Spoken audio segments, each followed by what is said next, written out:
Tonight on 8.5-bit, we go back to the 80s, back to the 90s, and into the future.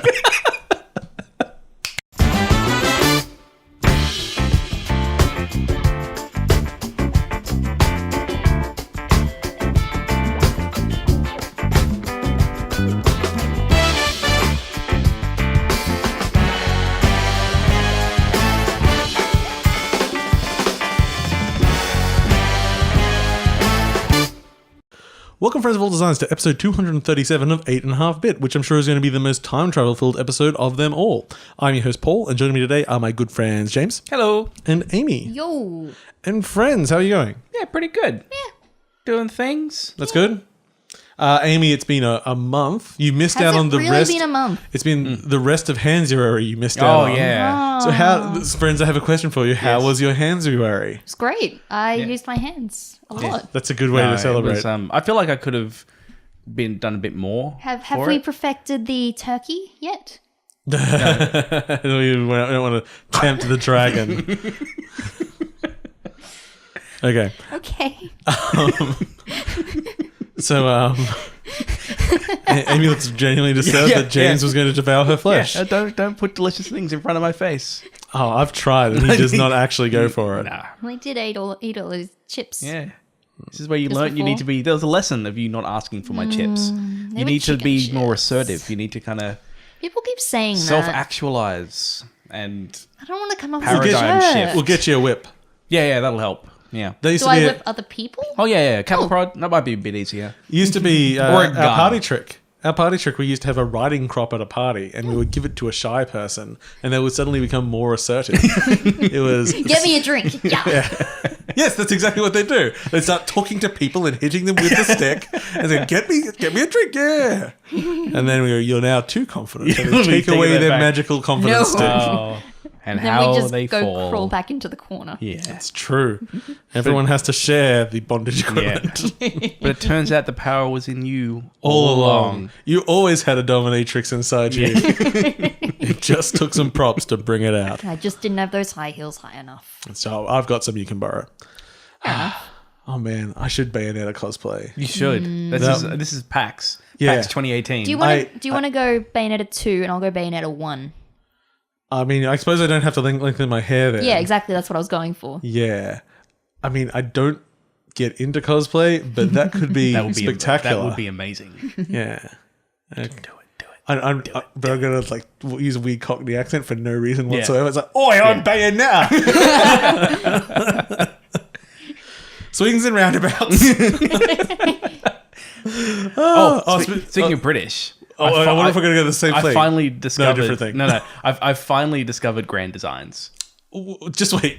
So when the other day you said you started watching Grand Designs, you didn't just mean like the latest episodes. No. You meant you've never watched Grand I've Designs never before. watched I've Grand never Designs watched before. it either. You absolute fools. I realize this now. Like, people have told me about it. Like, oh, that show's really good. I'm like, oh, yeah, it sounds like a thing that'd be good. Kevin McLeod is just like the most amazing bastard in like history. Because he's not a bastard. He's honest. Like, he's very... He's like, well, this... He calls it like it is. Yeah, this seems a bit mad, really, doesn't it?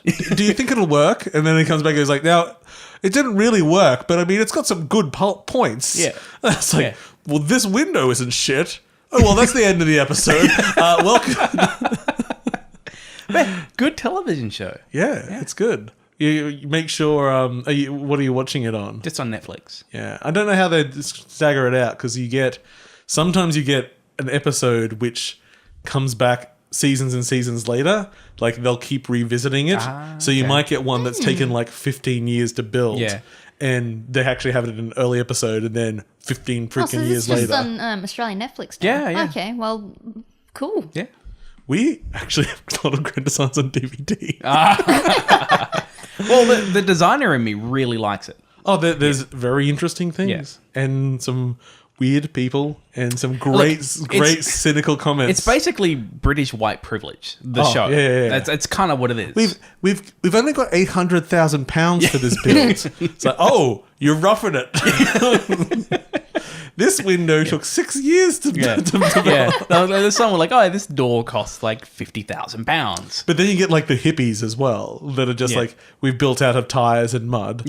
And we've just, like, it would still cost a lot, except we've just pulled in all of our hippie friends. And so, like, this wall, I don't know, it was one of them walls were made out of old bottles. Oh, yeah. And I was like, I don't know how that will last in the long run, but for the now, it looks okay. Good work. Anyway, enough of grand designs. What I was going to say about British was with my terrible Cockney accent. So there was a short trailer for Mary Poppins Returns last week. I haven't actually seen that, but I know it happened. Didn't realize it was returning. Yeah. Okay. The only thing that made me surprised is that the actual film quality isn't like super slick, like modern, overly CGI that we've seen so far. Oh, it so looks they're making it... relatively naturalistic. Okay. I'm interested. Yeah. I like Mary Poppins. Yes. I've seen the stage show as well. Love it. So yeah, I mean, Mary Poppins is a weird beast. I mean, it's Queensland. Yeah. Yes. Mary. It's, Patricia. Maryborough. What's her last name? I forget. I worked on a play for it years ago, just about how much she hated hated Disney and everything. But I always liked the Disney production. I think it's far more cynical than it's given credit for. I went to Maryborough quite a bit when I was younger and got to meet the Mary Poppins statue there. You got to meet the statue. Oh, Yeah. how was she? It's a bit of a hard ass. Yeah. Yeah. Yeah. Quiet, reserved. Yeah, not too tall. Yeah. Statuesque. Yeah. Is that too on the nose? When I went there with primary school, kids liked picking her nose, so... I mean, who doesn't like a good pick? Oh, it truly is one of the, when you're just all alone and no one's judging, it's like, can I have a little pick? Yeah. And then You really wanna- Then you look out of the car window and someone's looking directly at you. People cannot see into cars. And then you're just like, oh no. No. I'm a little person. I can do whatever I want in that car. No one's seeing shit. Yeah, I saw you with it out. Yeah, I know. How to tug. Yeah. Why would you do that while you're driving? You just gotta pretend so buses can see you. And just scratching my nose. Yeah. What I hate is when I do scratch my nose, and then I go, "Oh shit, that might have looked like I was picking my nose." So then I really overacted. I was like, "Oh, it's so itchy! Oh, my nose! Yes, that. Oh, will the itch never stop?" Get out some calamine lotion, start just dabbing it on my face. Oh, so speaking of things going in my face. Oh yes. Oh no. I mean, that sort of gives the end away. Anyway, so traditionally when I go and fill up like my little gas bottle at the petrol station, I go, hold up, I'm using a little gas bottle, because most service stations, as I've been led to believe all of my life, have a little button that says like car pressure and low pressure for people filling containers. Well, either they didn't have this button or they did not pay attention to me, because I did a little squeeze and it exploded all over my face and eyes. Oh, Phrasing. Phrasing, Paul. Do you think I mind about that phrasing? But the gas pump ejaculated all over my face and eyes. It was just a bukkake of petrol. A bukkake of petrol is a great way to describe it. You can actually buy a lotion that makes it look like you've been in a bukkake. I think that's just all lotion. No, as in like it's like. That's what it's designed for. Yes. That was on Conan the other day. They did a gag where it was supposed to cut back to him crying, and because you can't do that particularly quickly, and he's not an actor anyway, they just put like some glue on his face, and it did not play the way he wanted it to. He was just standing there going like, "This, we didn't rehearse this. It was a bad idea." Anyway, so I just washed my face out, and then I went inside. I'm like, "Boy, did you see that?" Like, see what? It's like, because you weren't paying attention. So did it sting? A little bit. Yeah, did you go If I go blind, blind? I didn't go blind, so I did not seek medical attention. If someone's listening to this and they're currently going, "Oh shit, he didn't do that," I think it's okay though. It's just a little sting for a little while. I washed my eyes out. I washed my face. I got their watering can. I'm just like, bleh. Yeah, I imagine once you rinse it out. That's got washing fluid in it though. It was delicious. It was Keeps good. my windscreen nice and clean. Not mine. My car's filthy. Yeah, you never wash it. That's not true. Unlike me. That's what rain is for. Someone left my car out in the rain. I pretended that meant it was getting washed. There's a MacArthur Park reference for you all out there. Okay. Shall we talk about some video games? Yeah, talk about some Do we video have games. to? We should. There's You so should. many video games. Oh man. That intro turned out way more clever than it should have been. I don't get it. Oh, okay. So the three main things we were talking about. And let's pre-start the prime everyone. What are we talking about? We're talking about Into the Breach, which is a futuristic tactical game with time travel and stuff in it. We're also talking about Crossing Souls, which is a throwback to the 80s. And we're talking about Iron Maiden, which is a throwback to the 90s. Ooh. So we hit... You did very three well. different time periods in time travel based episodes, so it works out well. What about the present? The present, I could pretend that Toki Tori 2 takes time. That's in the present. Kirby's in the present. Kirby's great. Assassin's Creed Discovery Tour is Ghost Recon Wildlands is technically in the present. I'm going to say that Assassin's Creed Origins is at least technically in the present. You're just experiencing the past. What is the rapper like in that game? It's still just... But what is it? Like, literally, everyone just is like, oh, it's not much. Yes, but what is that not much? So you are some kind of researcher who is in a ancient temple ruins, who's got whatever the name of the Arduino, the Arduino Raspberry Pi. They got it there, right? And it's kind of have the remains of the day. The day. What remains of the day? Yeah, I don't know. And they're basically looking at genetic memory in this old temple. Okay, that's sort of what's. I like the one where you were a games tester. Yeah, that was 3, wasn't it? That was in. Or was that in 4? Oh, no, 4. No, 4. Yeah, because I forgot that 3 existed. Yeah. I thought that 4 was 3 because 3 you blocked out that one. Yeah. I mean, the first Black Flag. The first 3 hours of 3 are fine, and then unfortunately you get the protagonist and. But climbing those trees is good. Yeah, I mean, they had the start of the ship combat, which made its way into Black Flag, the good one. It was good. Got all the ship stuff. Okay, so let's kick off with the big release, Into the Breach, which is funny to call the big release, but let's face it, Faster Than Light is like an indie darling, which kind of... It's probably the first major released, impactful Kickstarted games. It was Kickstarted? Yeah, Faster Than Light's Kickstarted game. Okay. Yeah, that's when everyone... Today I learned. Yeah. I actually didn't know that either. I think from when they sort of kickstarted, it was mostly finished though. But anyway, so Fast and Light, this is the team's follow-up, which has taken 7 years of development time. And it's a very small looking game on the whole, but it is deceptive. Apparently half of it went on the user interface. A little article I was reading the other day. So to do a quick rundown of gameplay for people, this is a turn-based tactical game. It's just played on a grid though. The grid is 8x8. It is never bigger or smaller. And you play 3 mechs of various types. As through the game, you can unlock different ones. And there are bugs attacking the Earth. And the population lives in buildings, and your job isn't really to either kill the aliens or save your own life. Your job is to protect those buildings. Yeah. But the twist being that you see the enemy's moves before you take your turn. So you see what they're going to attack, how they're going to attack, and so your job is, while you still kill them, your job is primarily mitigation of any damage they're going to cause. Yep. And seeing exactly what's going to happen means that you can get very creative with how you deal with it. Yes. And each round is normally 5 rounds, so 5 turns. So you were really just waiting down a clock each time. The best analogy I've heard isn't chess, which people say it's chess with kaiju. Nah. It's chess puzzle with kaiju. It's a little thing you get in the newspaper where it's a little snippet of a board. And it's like, find the optimal solution. So maybe Fire Emblem with you knowing how the enemies are going to go? Well, that's how it works, but moment to moment. Yeah. I was talking to Cheryl about it, actually. She's like, it's like chess. Like, no, it's not like chess. People keep saying chess, but I don't feel like this is chess. And then it's like, no, chess puzzle. I'm like, chess puzzle, but also... Does chess puzzle work sometimes like really bad chess, where it's just any position, like it can be any combination of things. It doesn't have to be actual chess like combinations. I think generally, chess puzzles are conform to the rules of chess. Oh, because that's what really bad chess is. Yeah. Really bad chess is like, okay, we're just going to random roll like 2 sides of chess and you play it. The other team has 6 queens, and it's like, and you work it out, buddy. But I think that what I'm doing most of the time in that game is, and there's 5 turns before this thing ends, 4 or 5 turns, whatever. Most of what I'm doing is looking at a puzzle. and I know exactly what's going to happen. And it's like, all right, well, how do I solve this? And then that ends, and then the puzzle changes slightly, and you can affect what the next puzzle is going to be to some extent.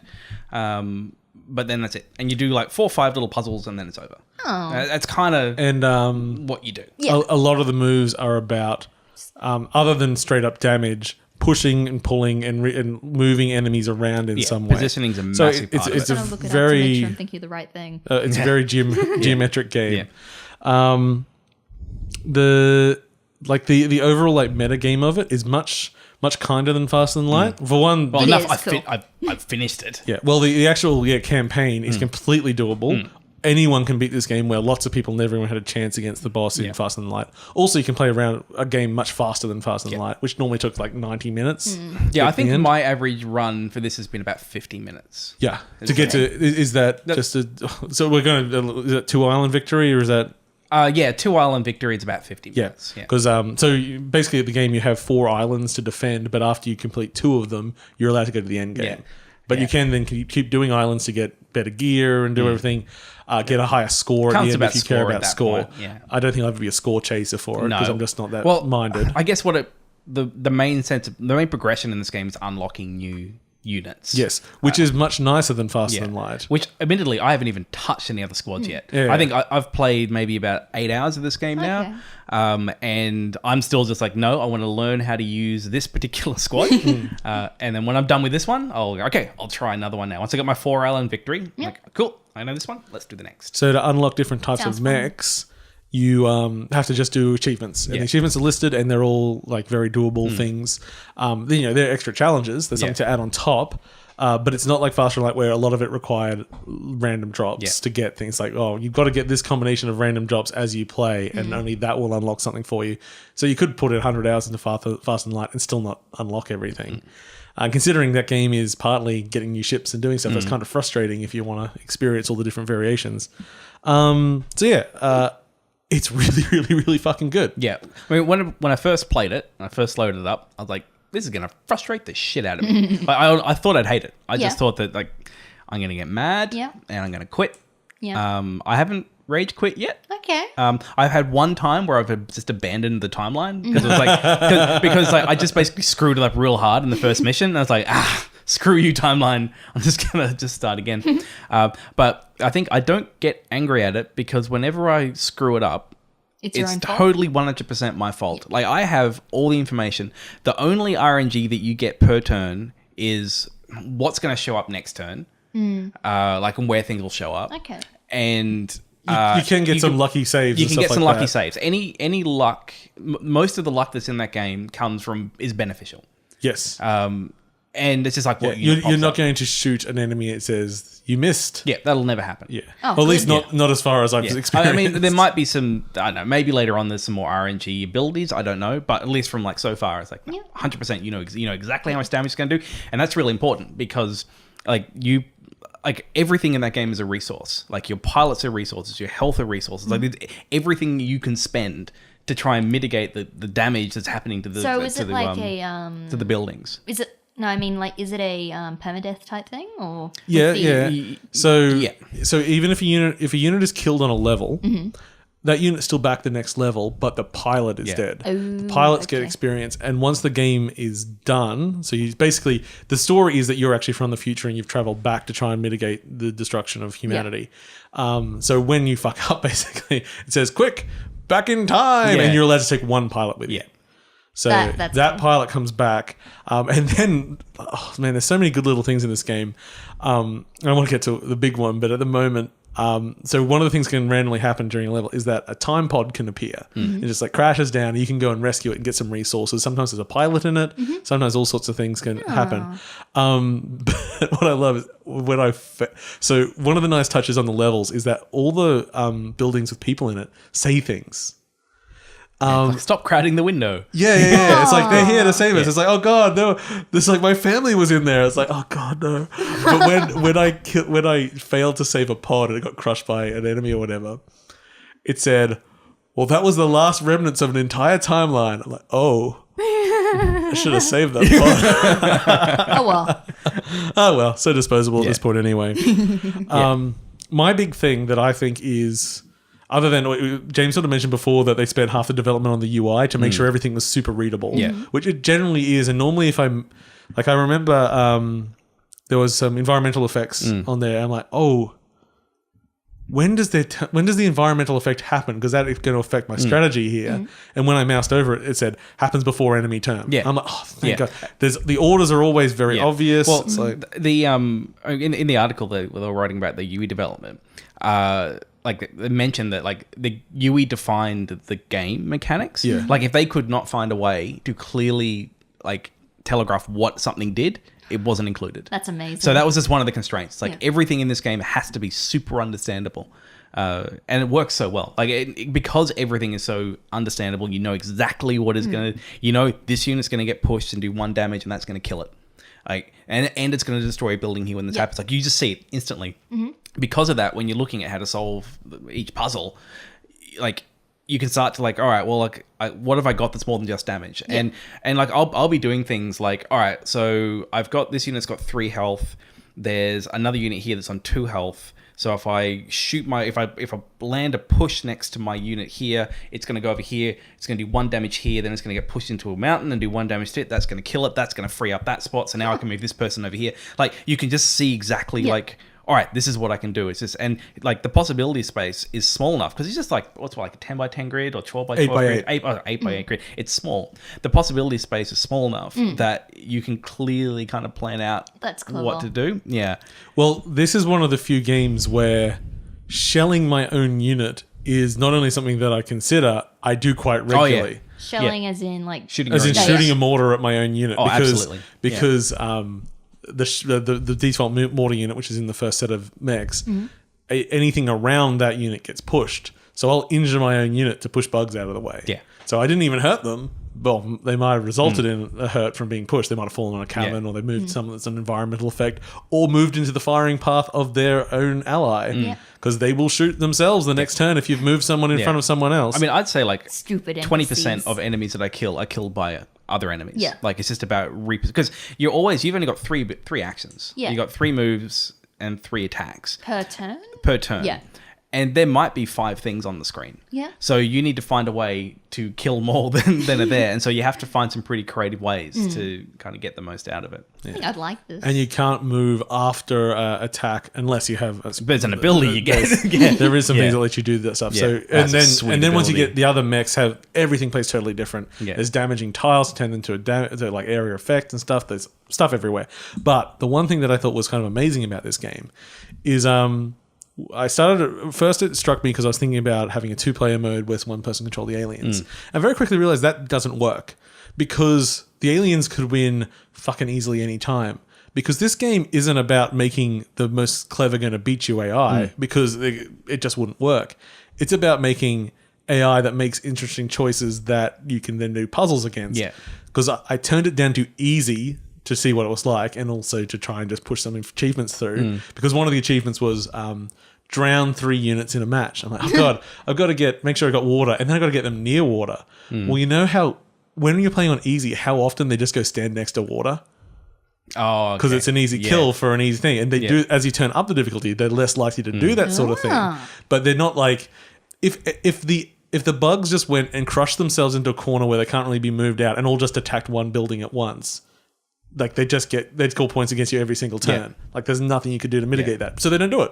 They've made AI that's interesting to combat, not AI that's smart. I have definitely noticed that when the bugs act, it's almost like there's a limit to how many buildings are put into threat. Yeah. And because you can see like there's 6 things on the screen. If each of those ones goes and attacks a building, it's like, well, if they can either bunch up or if they all just spread out evenly, you've only got 3 moves. Oh, yeah. We should also why buildings are important because one of them, the main things, your health in this game is basically, I think it's called energy cells or grid. It's the grid power they call it. But it doesn't matter. It's just buildings are your health. Yeah. So that's what I've gotten. Yeah. Every building that is it looks like an destroyed, game. I just haven't played it. Yeah, like you basically lose 1 health.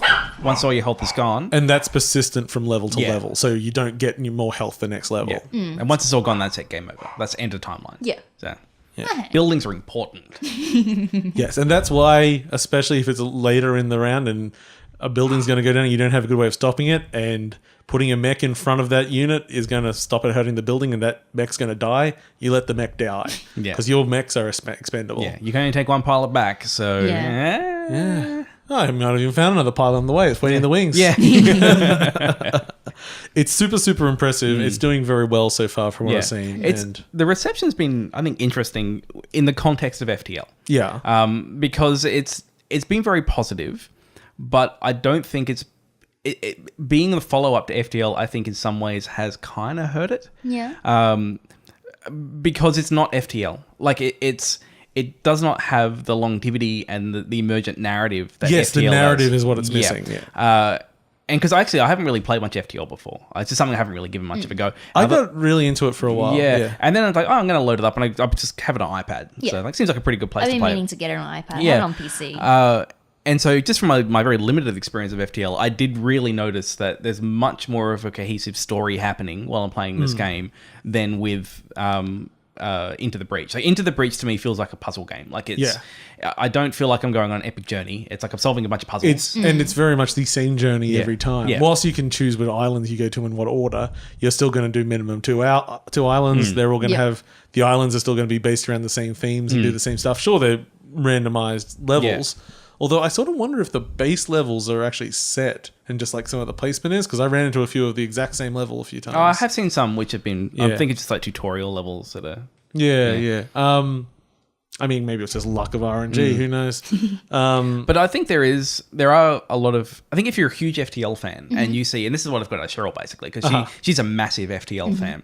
And like when she plays it, she's like, oh, yeah, it's good. Like, it's a very good game. But when she sees FTL from the makers of FTL... There's a certain expectation that comes along with it. It doesn't have to be FTL, but you'd expect it to be that kind of grand kind of journey with, like this kind of big story that's very personal, and it's going to be really hard. And I think Into the Breach is difficult, but it's still definitely more reachable. I wonder if they actually could add some elements like that in the future. I really hope they do, because I would love for there to be more than just the same battles every time. Well, I wouldn't be surprised if, because of the nature of the final battle, like where the alternate final battles approached and stuff like that. But we'll see. I don't know what the long term of it, because this game's only on PC currently. Yeah, they're going to do... Not even on Mac. Like, Linux and Mac ports are happening. PC. And then I assume, much like Faster Than Light, it's going to port to a lot of different things. This thing would work fine on mobile. Yeah, consoles will have to do a UI redesign, but it'd be fine on Switch. Yeah. I've been playing it on Steam Link with the Steam controller. And that game on a big TV, so good. I actually found, like, I've played it on my computer and on the TV. The TV is such a more enjoyable experience, just because I'm just lying on the couch. I've got my Steam controller. Like, it's just, I don't know, like, I find it just much more relaxing playing that thing just on the couch.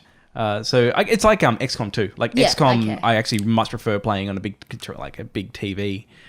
So I whistle on Switch. You like some big? I do. Okay. I like a big one on the couch. Okay. Shall we do some news? And that was Into the Breach. Into the Breaches. Yes. Into my breaches. Britches. Into... You dirty breach. Yeah. Into it. Okay. Right in the breach. So, today in news. In the most important news of the last 2 weeks for some people... Overwatch. New characters. That is literally the first one I have. Yes. And the words I used, I'll read verbatim because it's very complimentary. New Overwatch lady is a lady wearing armor and looks very creative. Her hair is brown and she has a shield. Looks a bit like paladins. She is a paladin, though. I saw some controversy that her face looks maybe a little bit too similar to Mercy. Oh, no. Yeah, they have been saying that, but Switzerland is far away from Sweden, isn't it? Like, not too far, but far enough. Look, they bought a female model from the Unity store, and they're going to base them all on that. They went to Turbo Squid, and they bought a model. And they used ZBrush to patch it up. It seems Do we call seems it ZBrush fine. in Australia? No, it's ZBrush. But we're in Australia. I've heard no one call it ZBrush. But we're in Australia, yeah, so should we call it ZBrush? No. I'm going to call it ZBrush. I call it ZBrush. ZBrush. You call it, well, to speak properly, it's just the brush. Yeah. I've been buying quite a few Japanese modeling magazines, and they use ZBrush quite a lot for building figures. It's really interesting. I wish I understood Japanese a bit better. So this lady is the daughter of the dwarf. Torbjorn. It's the Swedish chef of the group. Gerben. Yeah.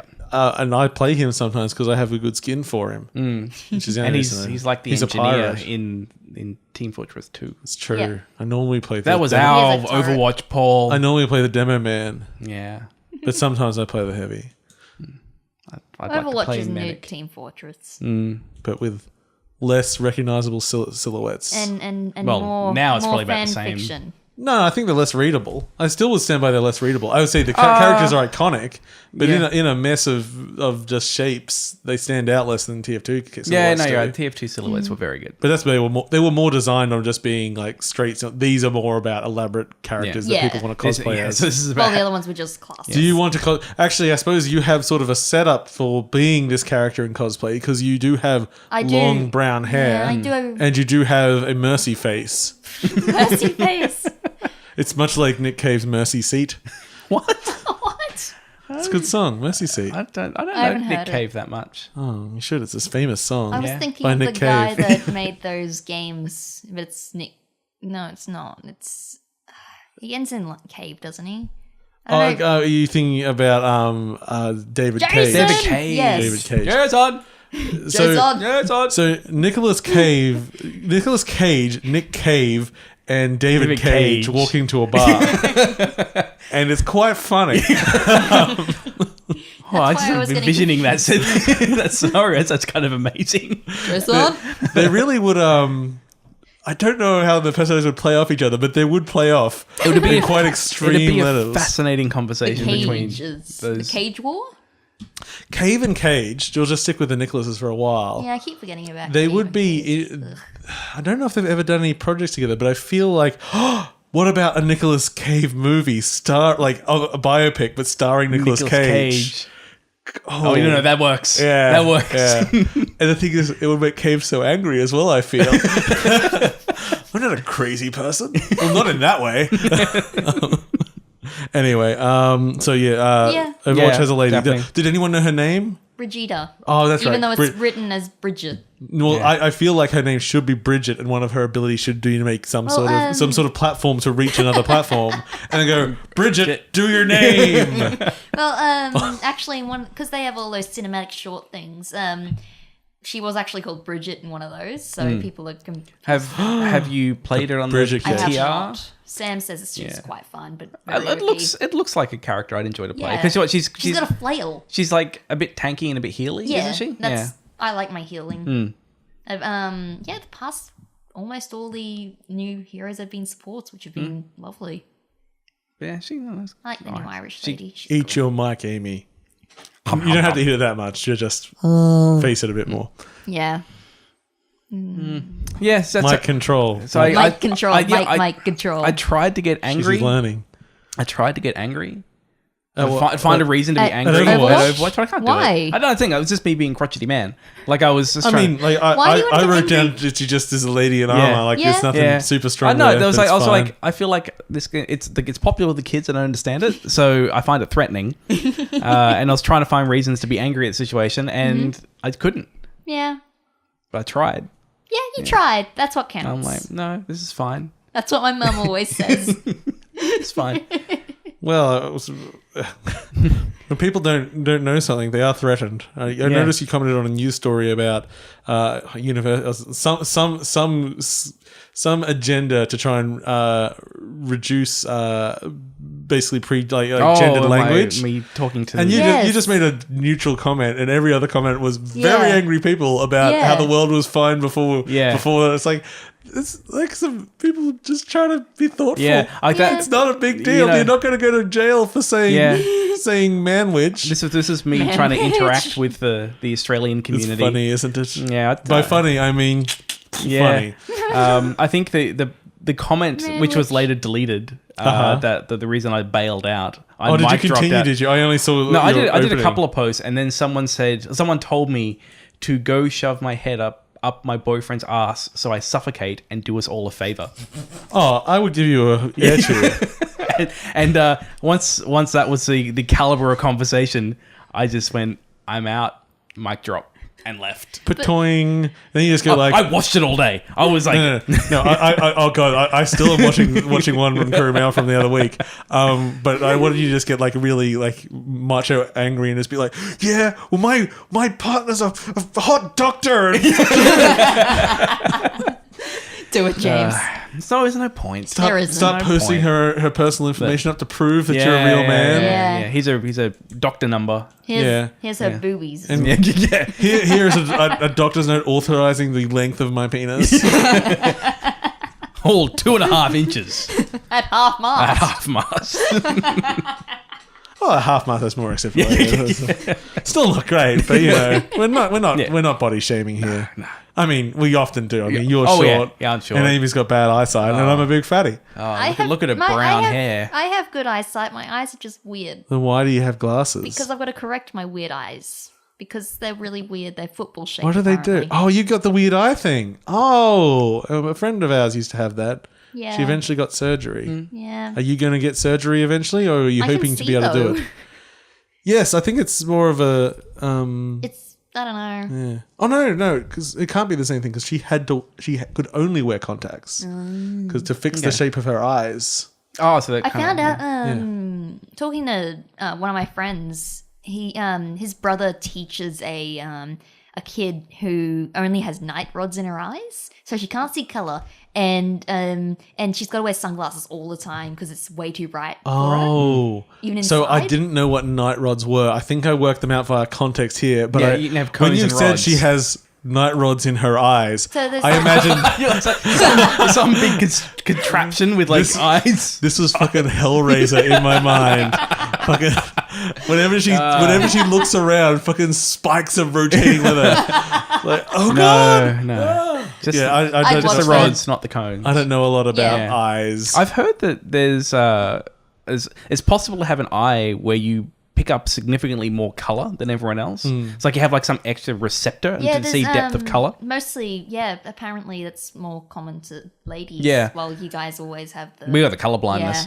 But the way I think they tell is by actually doing like a puff of air on the eyeball and measuring the pressure. Yeah. And they can kind of figure out whether or not you've got this. I love when they do the puff of my eye test. I hate it. I can't stay open. Get ready for the puff. I know it's going. I know it's going. I've never had it. I blinked. No. Oh. Never had my eyes checked. I don't think I've ever had a blink, actually. I have had my eyes checked. Yeah. I think they're fine. Yeah. It's like free. Yeah. We live in Australia. Yeah. Had it done and they're like, yeah, your eyes are fine. Now they just need free dentists, and I might remember to go for once. Yeah. You know, when I'm not in like some dire circumstances, like smashing my face on a train or something. True story. This is fake because I smashed it on a train. You should have seen the other guy. The train was fine. So perfect. Not a mark. Just some blood. Yeah, just a little bit of blood and just a little bit of powdered tooth. Why did you do that? Oh no, it just lurched forward while I was laughing too much. Oh no. So in the most important news I'll be a couple of people in the last 2 weeks. For you and me. Maybe. Remember Defiance, Amy? Defiance. Yeah. Like no, it's Defiant. No, not studio. We're talking about the sci-fi original television show and the tie-in video game. Both of which were competent. Oh yeah. And we thought it was great, didn't we? High five. It was competent. Defiant. They're basically yeah, sure, why not? That's Turkey. So they are releasing a new Defiance. Henduary. No, it's over now. What are we now? I don't know. Eyes of March. That's a little bit of a... No, we're going to say that one for October? But come on, the Eyes of March is a fucking great fucking title. Because of the Ides of March. Okay. Fuck you, illiterate scum. So anyway, so a new Defiance is coming out. Yep. Basically, they we want to continue the game, but this old game was made to run on the PS3. Even though there's a PC version, it's like the text of it. So we're going to do new tech, basically have the same game, but all new stuff in it. Yes. And you can sign up for the beta. Move it like 50 years ahead. So we'll see how that goes.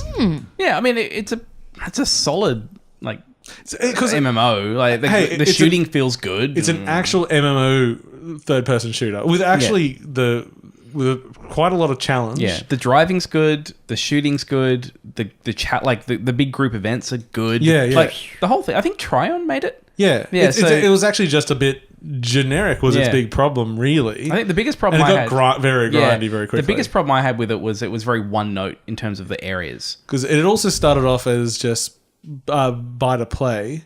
Yeah. And then they went free to play eventually because no one wanted to give them money. Yeah, it was a weird thing because they were trying to tie in the content in the game with content in the TV show. Yeah, literally content would unlock after that week's episode. Aww, that's clever.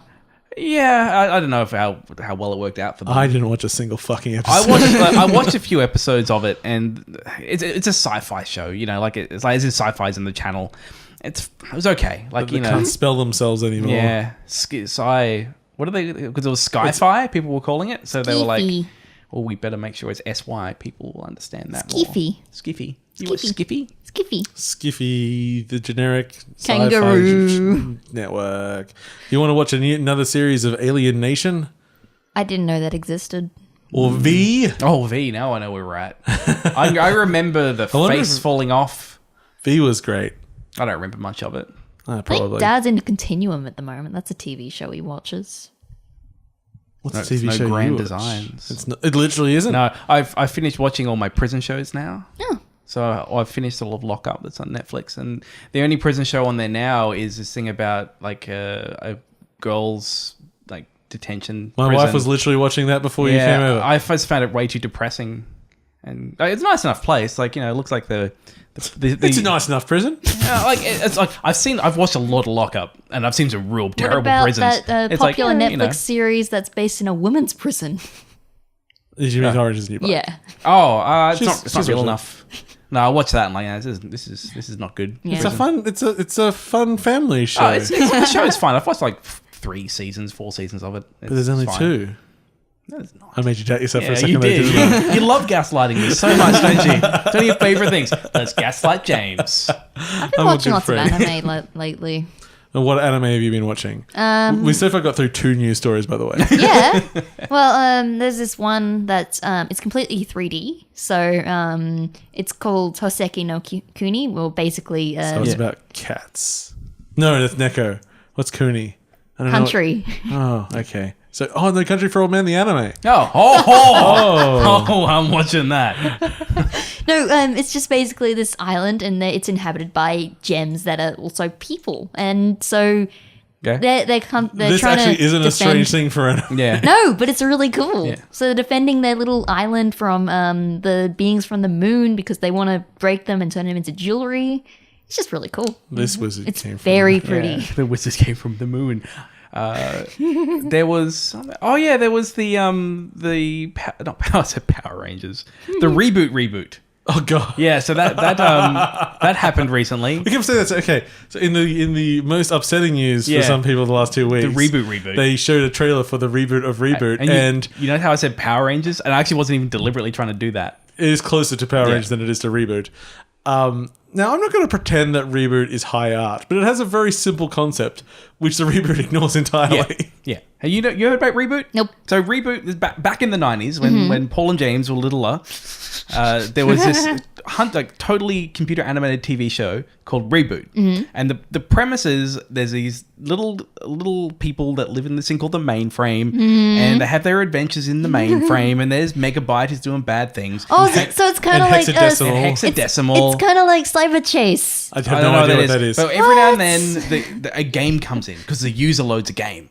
And so whatever's going on at any given time, suddenly a game will come in, and now they have to deal with the game. Yeah, and they have to rush to get into this cube that descends from the sky. Yeah. Then they have to play the game against the user. And if they lose, that sector of their world is wiped out. Everyone in it is fucking dead. That's insane. So it's a really cool premise. And this reboot is some kids at Alan Turing High School. I think. Is it really? Yeah, oh, shit.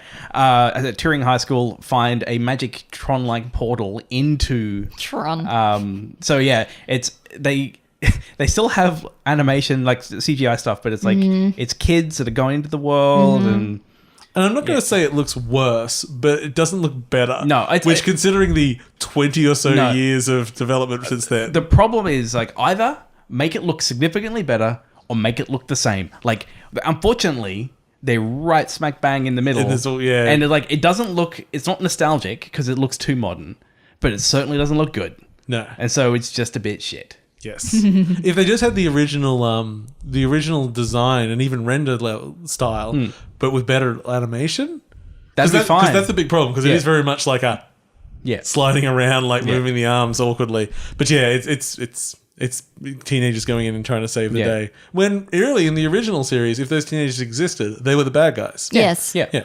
But anyway, it looks terrible. It's going to be on Netflix, isn't it? Yeah, I'm going to watch a few episodes of it. Everything's on Netflix. I'll have to watch Lots the of train things wreck. aren't on Netflix. No, I know. You can't watch Ash vs. Evil Dead on Netflix. Can't watch South Park on it. Got to tell you, the latest series of Ash vs. Evil Dead, no major spoilers, but second episode, most cum I've ever seen in a television show. Oh. Nice. I think you can buy a lotion that's like that, but kind of fake. Oh, yeah. I was telling Amy about it earlier. What? Oh, yeah, the book. What?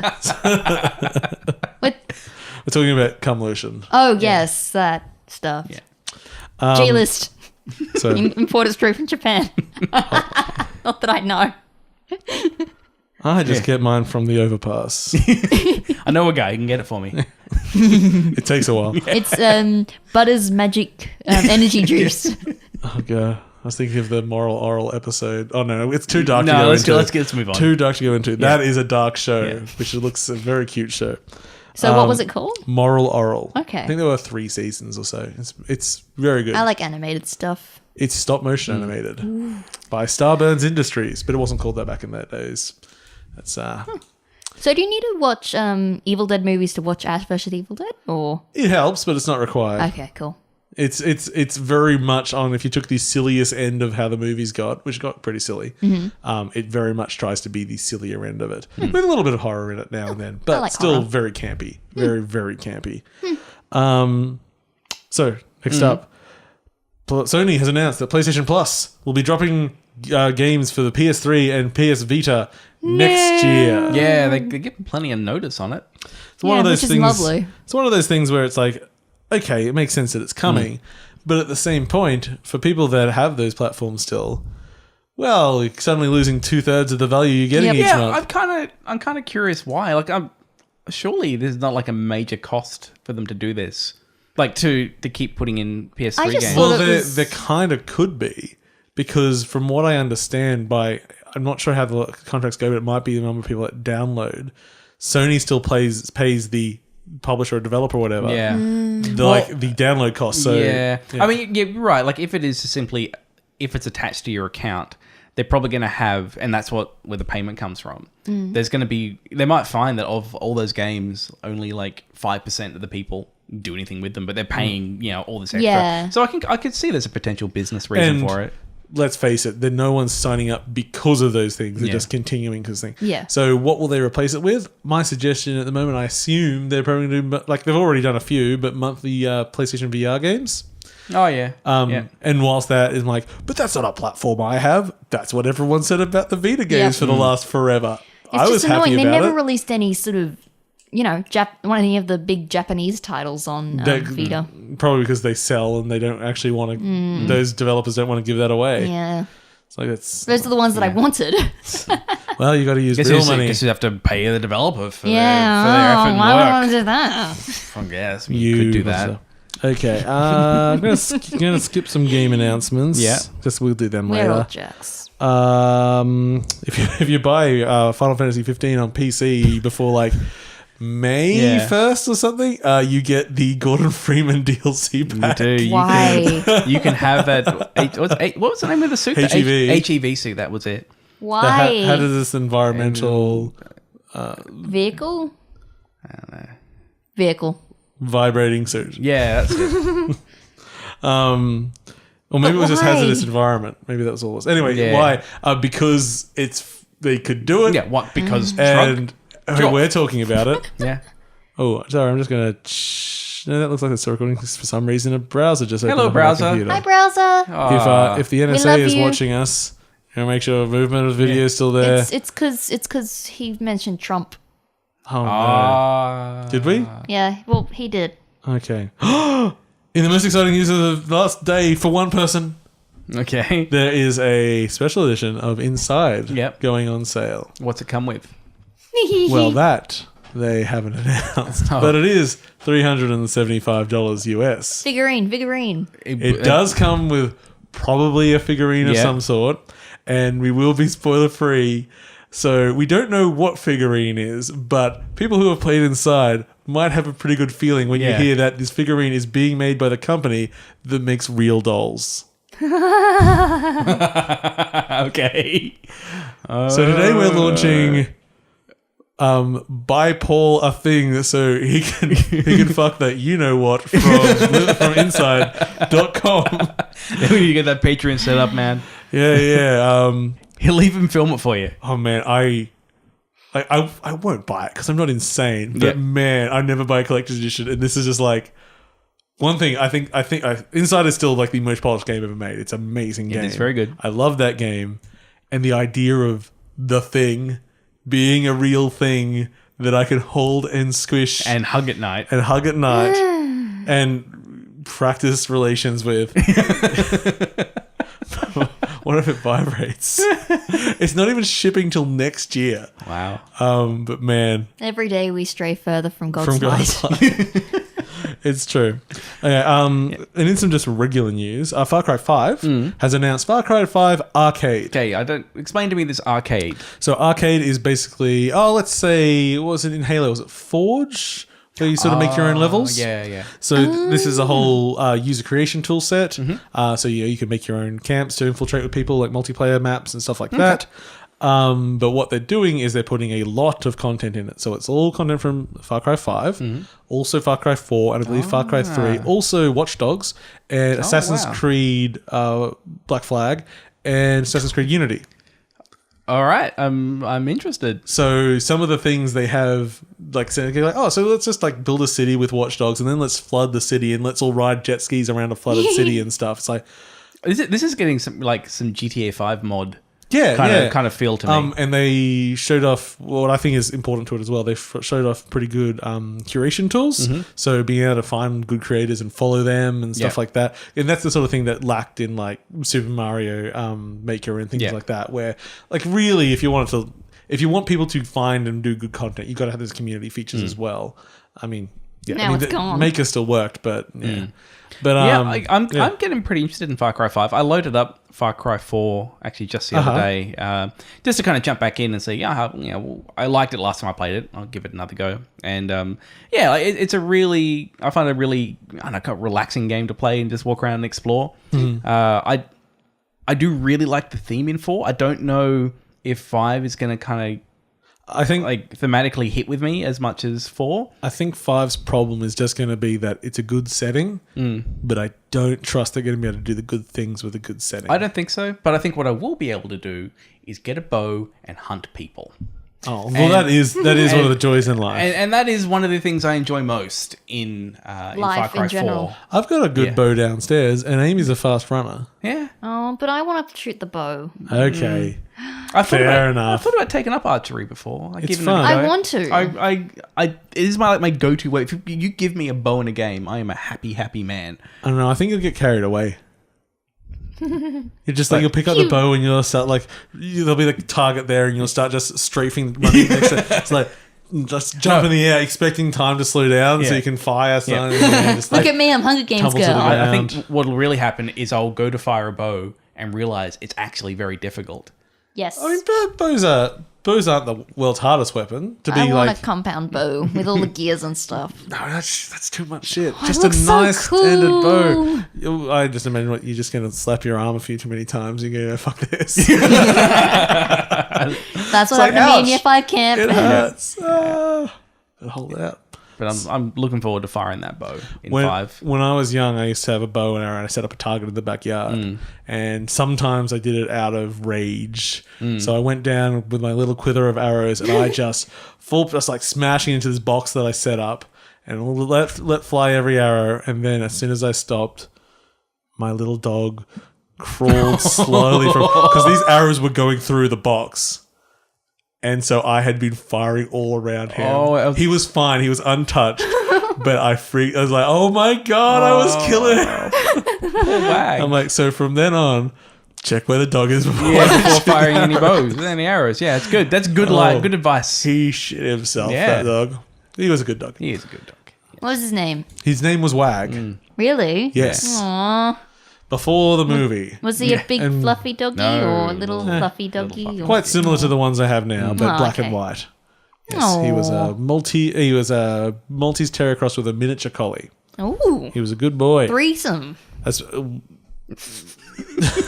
that's still only 2. Is it 3? Maltese Terrier, miniature collie. And Maltese, and then Terrier, and then miniature collie. And wolf. What do you think a Maltese is? It's a Maltese dog. It's a white fluffy thing. I thought they were just one type of dog. Of terrier. Oh. They're like little white fluffy things. But I mean, breeds are just made up things by They humans. are. Yeah, They don't really exist. It was eugenics back in the 1900s. Until we stopped doing it. Just to show you how awesome eugenics can be. Yeah. I'm going to make my dog small and long. Small and long. Yeah. And fluffy. I'm going to give this dog a face deformity and it's going to have palate problems now. Lucky puppy. It's going to not be able to breathe. Okay. Let us talk about some more video games. Now, Amy. Hi. You have finally been getting into some Xenoblade Chronicles 2. I have. And I found my cart and have, for some reason, continued to play the game. So how's your experience gone so far? I think it's like Destiny 2 for me. I enjoy it, but it's a huge time sink. And you realize it's just because you hate yourself? Yes. Okay, we're on the same page. Yeah. I understand. But like it's just you go through. All right, there's a little quest. All right, I'll follow the quest item, and then I'll beat up some enemies on the way because I just do that because I know I'm gonna hit something hard eventually because it's just a JRPG. That always happens.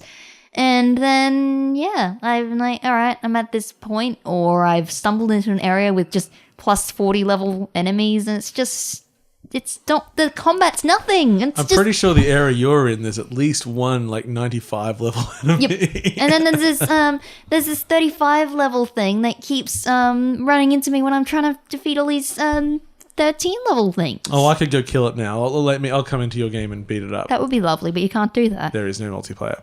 I keep playing it too. I'm just 40 hours in now. 40 hours. I like it, but it's just. Do you know what the game is yet? No.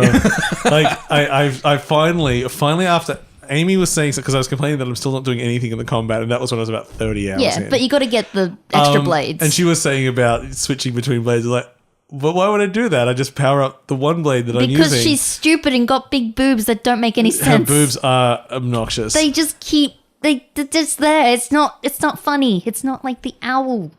So quiet until we start talking about tits, and then you just yell at me. Apparently something you're very passionate about. I have a pair myself. Me too. Yes, and you haven't even met Christmas Pudding Tits yet, have you? No, but My she looks favorite beautiful. character. Oh, I don't think it's a she. I assumed a gender. I'm sorry. I actually had a cutscene where I saw the model better, and I realized it's not actually breasts. But I'm going to keep thinking that because it's funny. What is it? The character actually has like a sack over its shoulders. And so each end of the sack hangs where breasts would be. And they look like Christmas puddings. Because they tie at the front, which makes no sense for a breast covering. But that's why I loved it. The Christmas pudding tits forever. I keep playing it. So now I understand how to do different, like all these different combos and stuff. So now it's far more. But now I'm at a point where even to continue the main story quest, I have to be able to upgrade some of the certain abilities of my blades that are in the game. They're the weapons you carry that are also personified as creatures or whatever.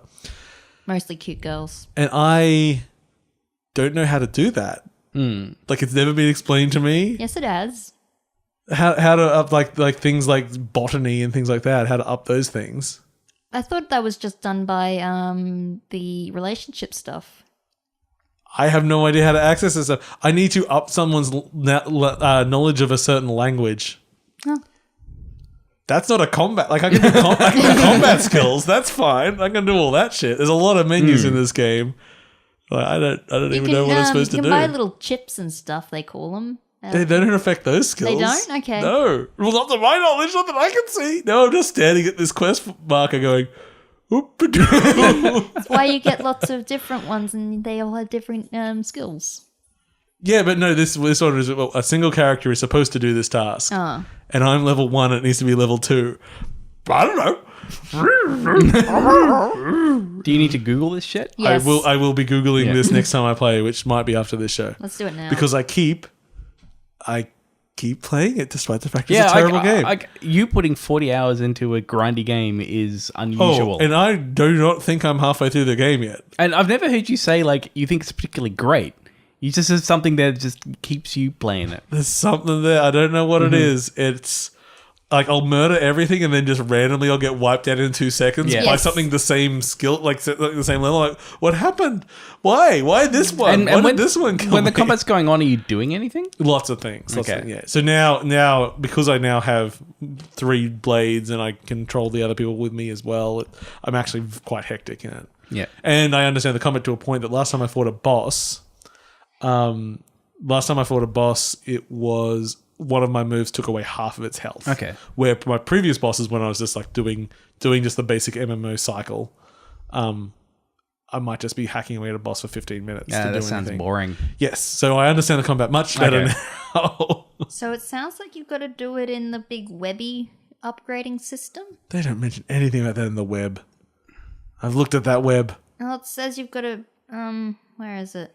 2 levels of focus and 1 level of lockpicking to open the chest. No, I need Nippon language. This is There's confusing. so many things in this game. It's so, like, you know how we're talking about Into the Breach, like, oh, they spent so much time on UI. This 2 minutes. They're just like, oh yeah, whatever. You can just look at these menus, I guess. But yeah, it's that webby thingy apparently.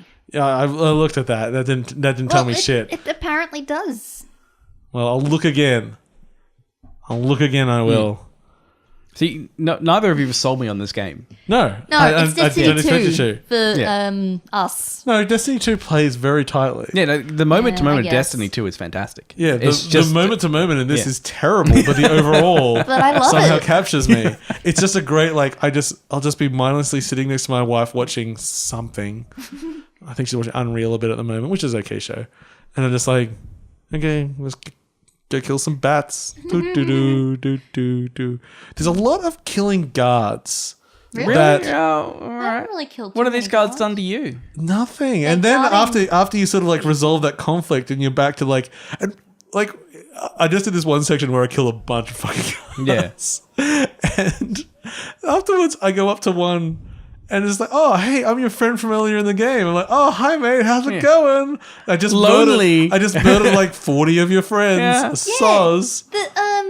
But yeah, you go back to the towns where you've been ousted, and you can still get in, and no one. The weirdest thing is, as a bit after the story point you last said you're around, you get sort of to this new area where you're trapped. Story-wise, you're trapped. But you can actually get fast travel and go anywhere else you've been in the game before.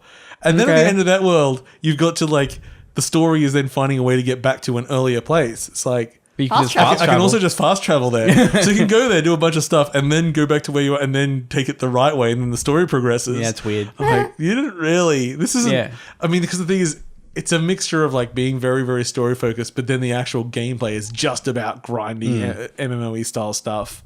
It's like they are so disconnected at all times. It's also one of those games. A very confused game. Continuing pissing off. It's a kind of game where you can just kick a boss's fucking ass. It's not touching me. We are murdering it. But then once you get down to 0 health, cutscene kicks in and they kill you.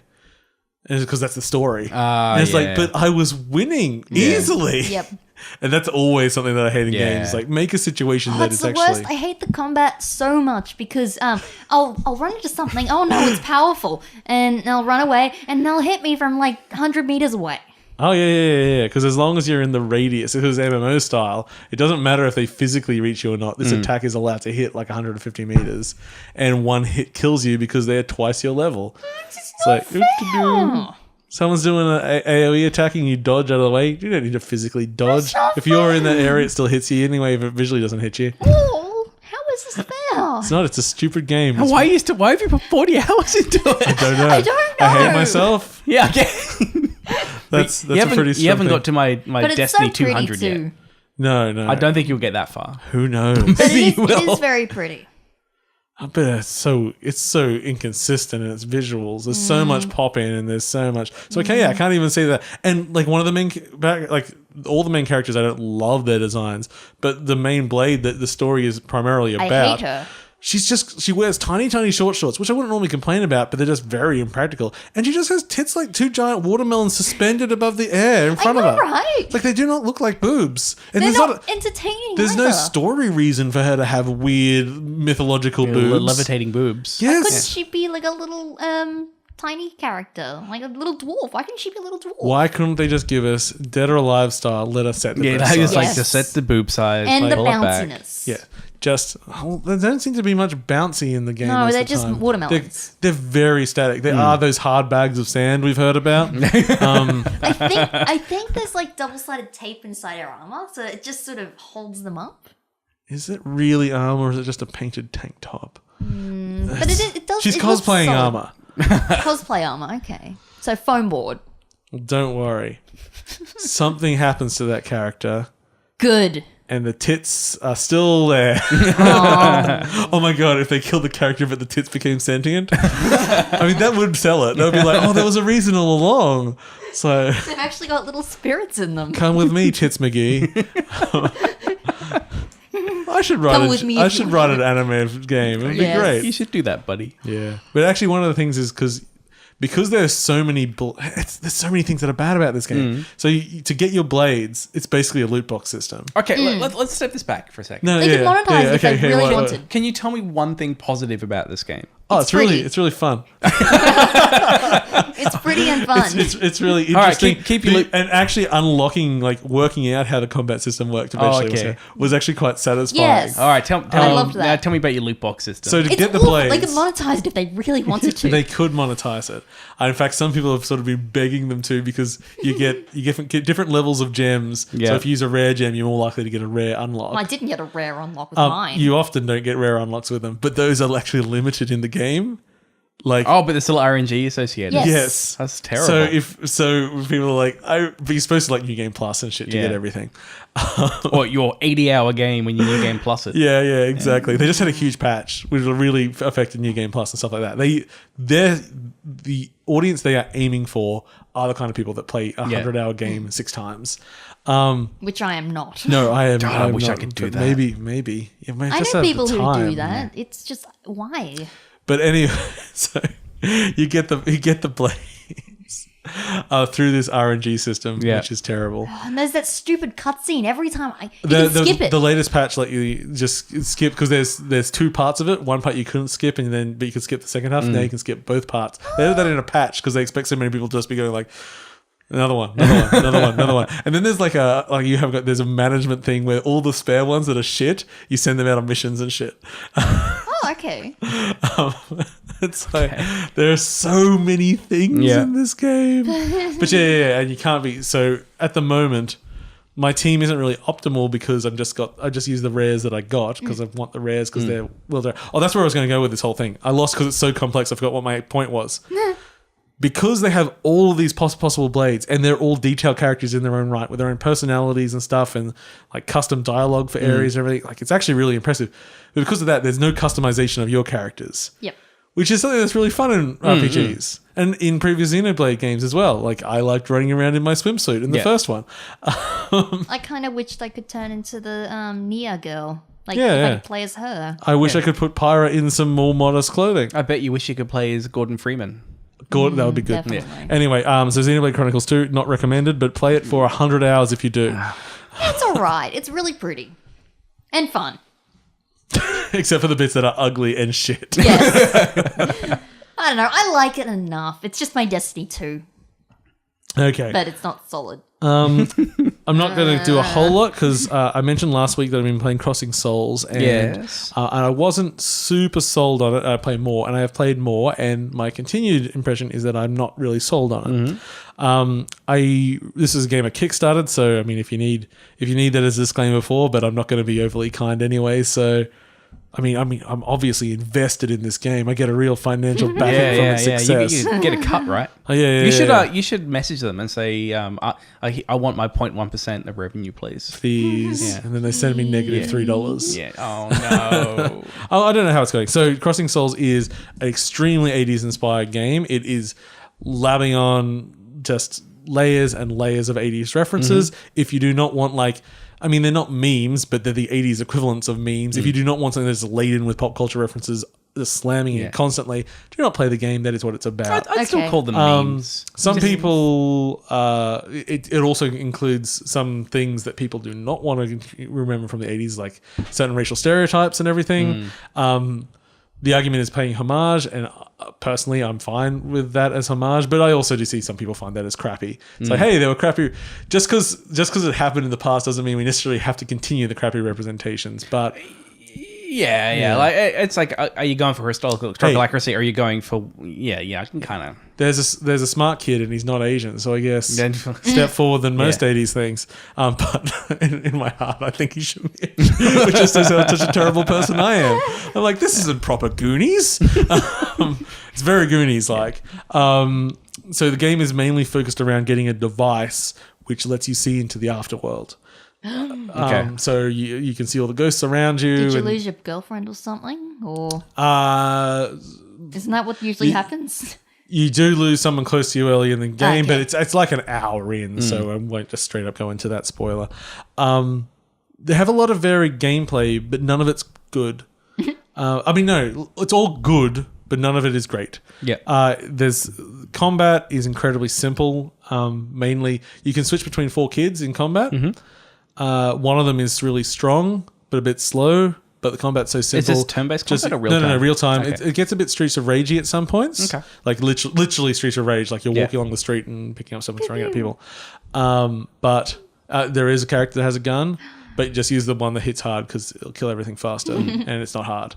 And then they do things like I recently just did a chase scene, which was just avoiding obstacles that they give you a little warning beforehand. But at the end of this, it wasn't too long. It was probably only a minute long. But it felt longer. It felt longer because you got to the end of it and there was no gap in the barriers. You just died instantly. And I did it 3 times before I noticed that just beforehand there's a turn off.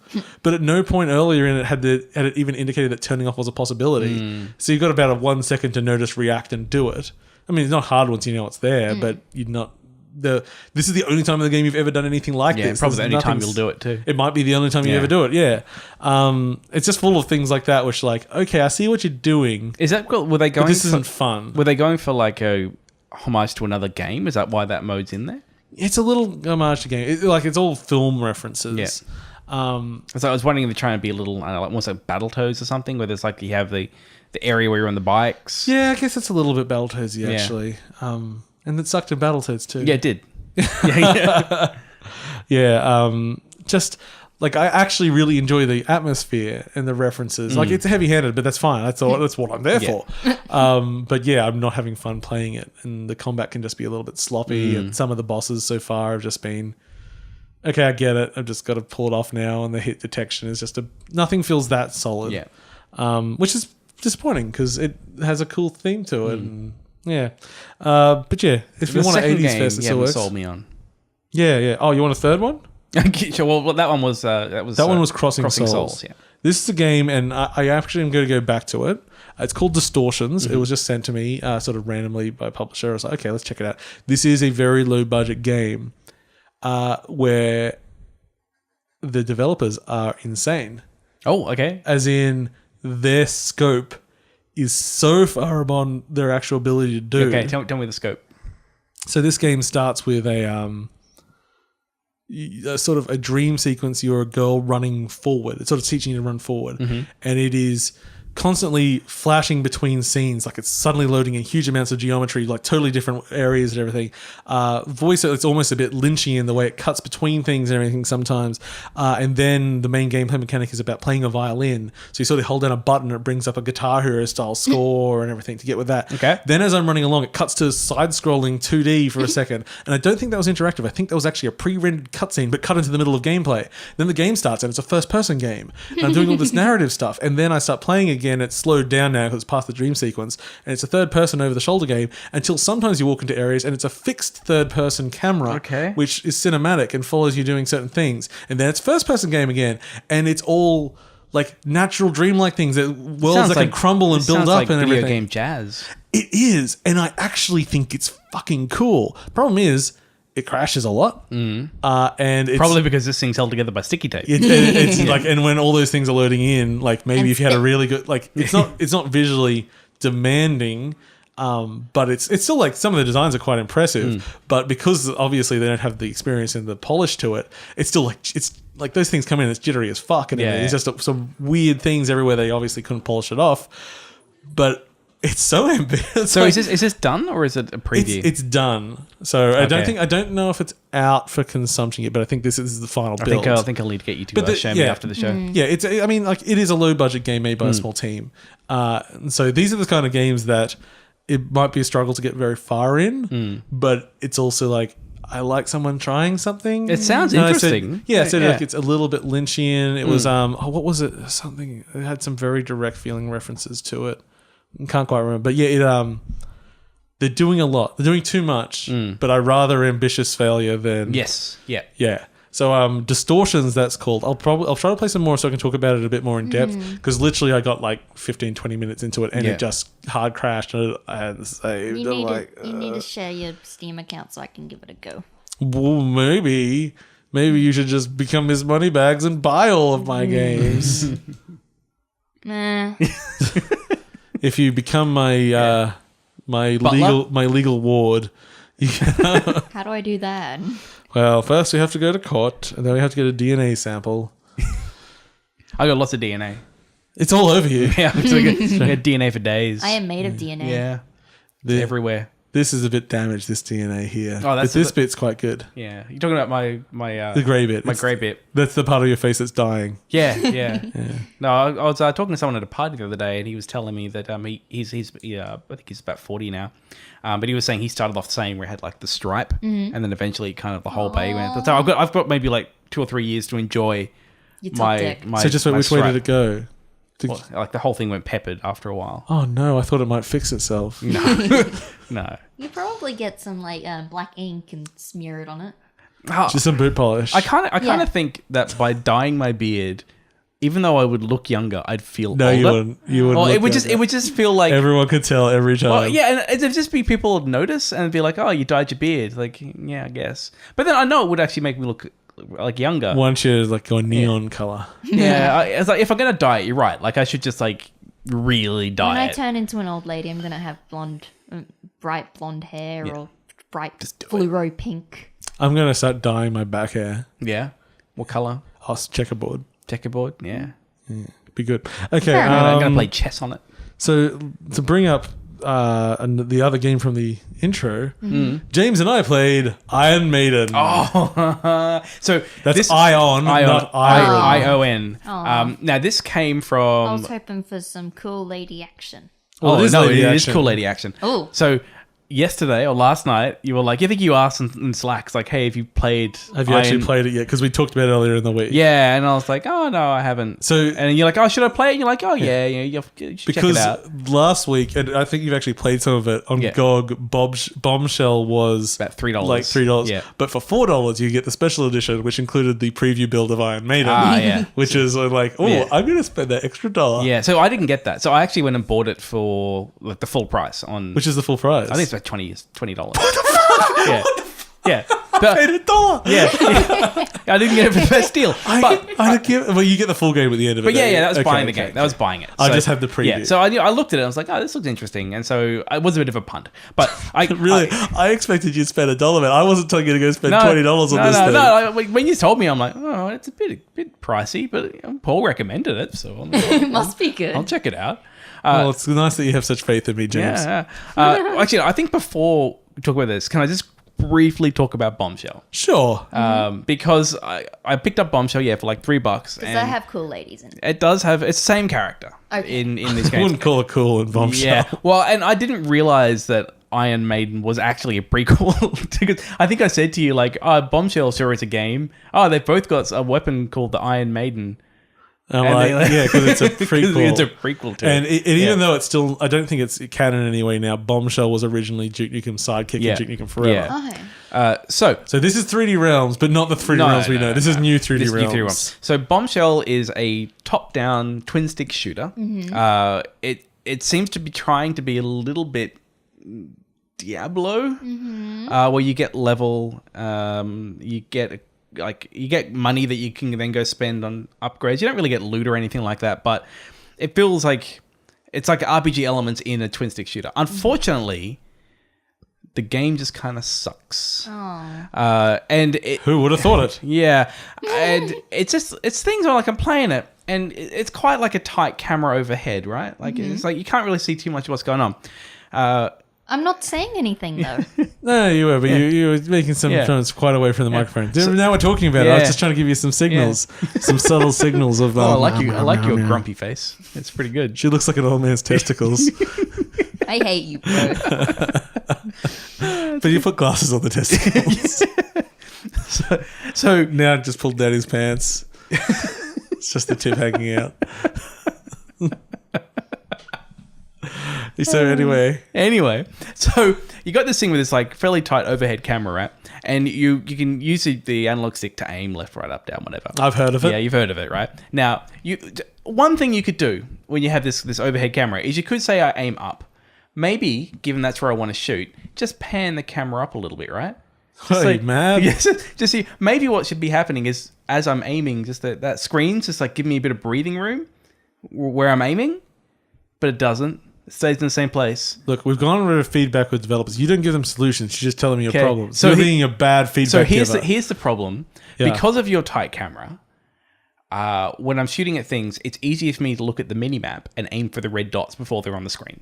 Yeah, that's how a lot of shooters go. Yeah. Just play like Geometry Wars.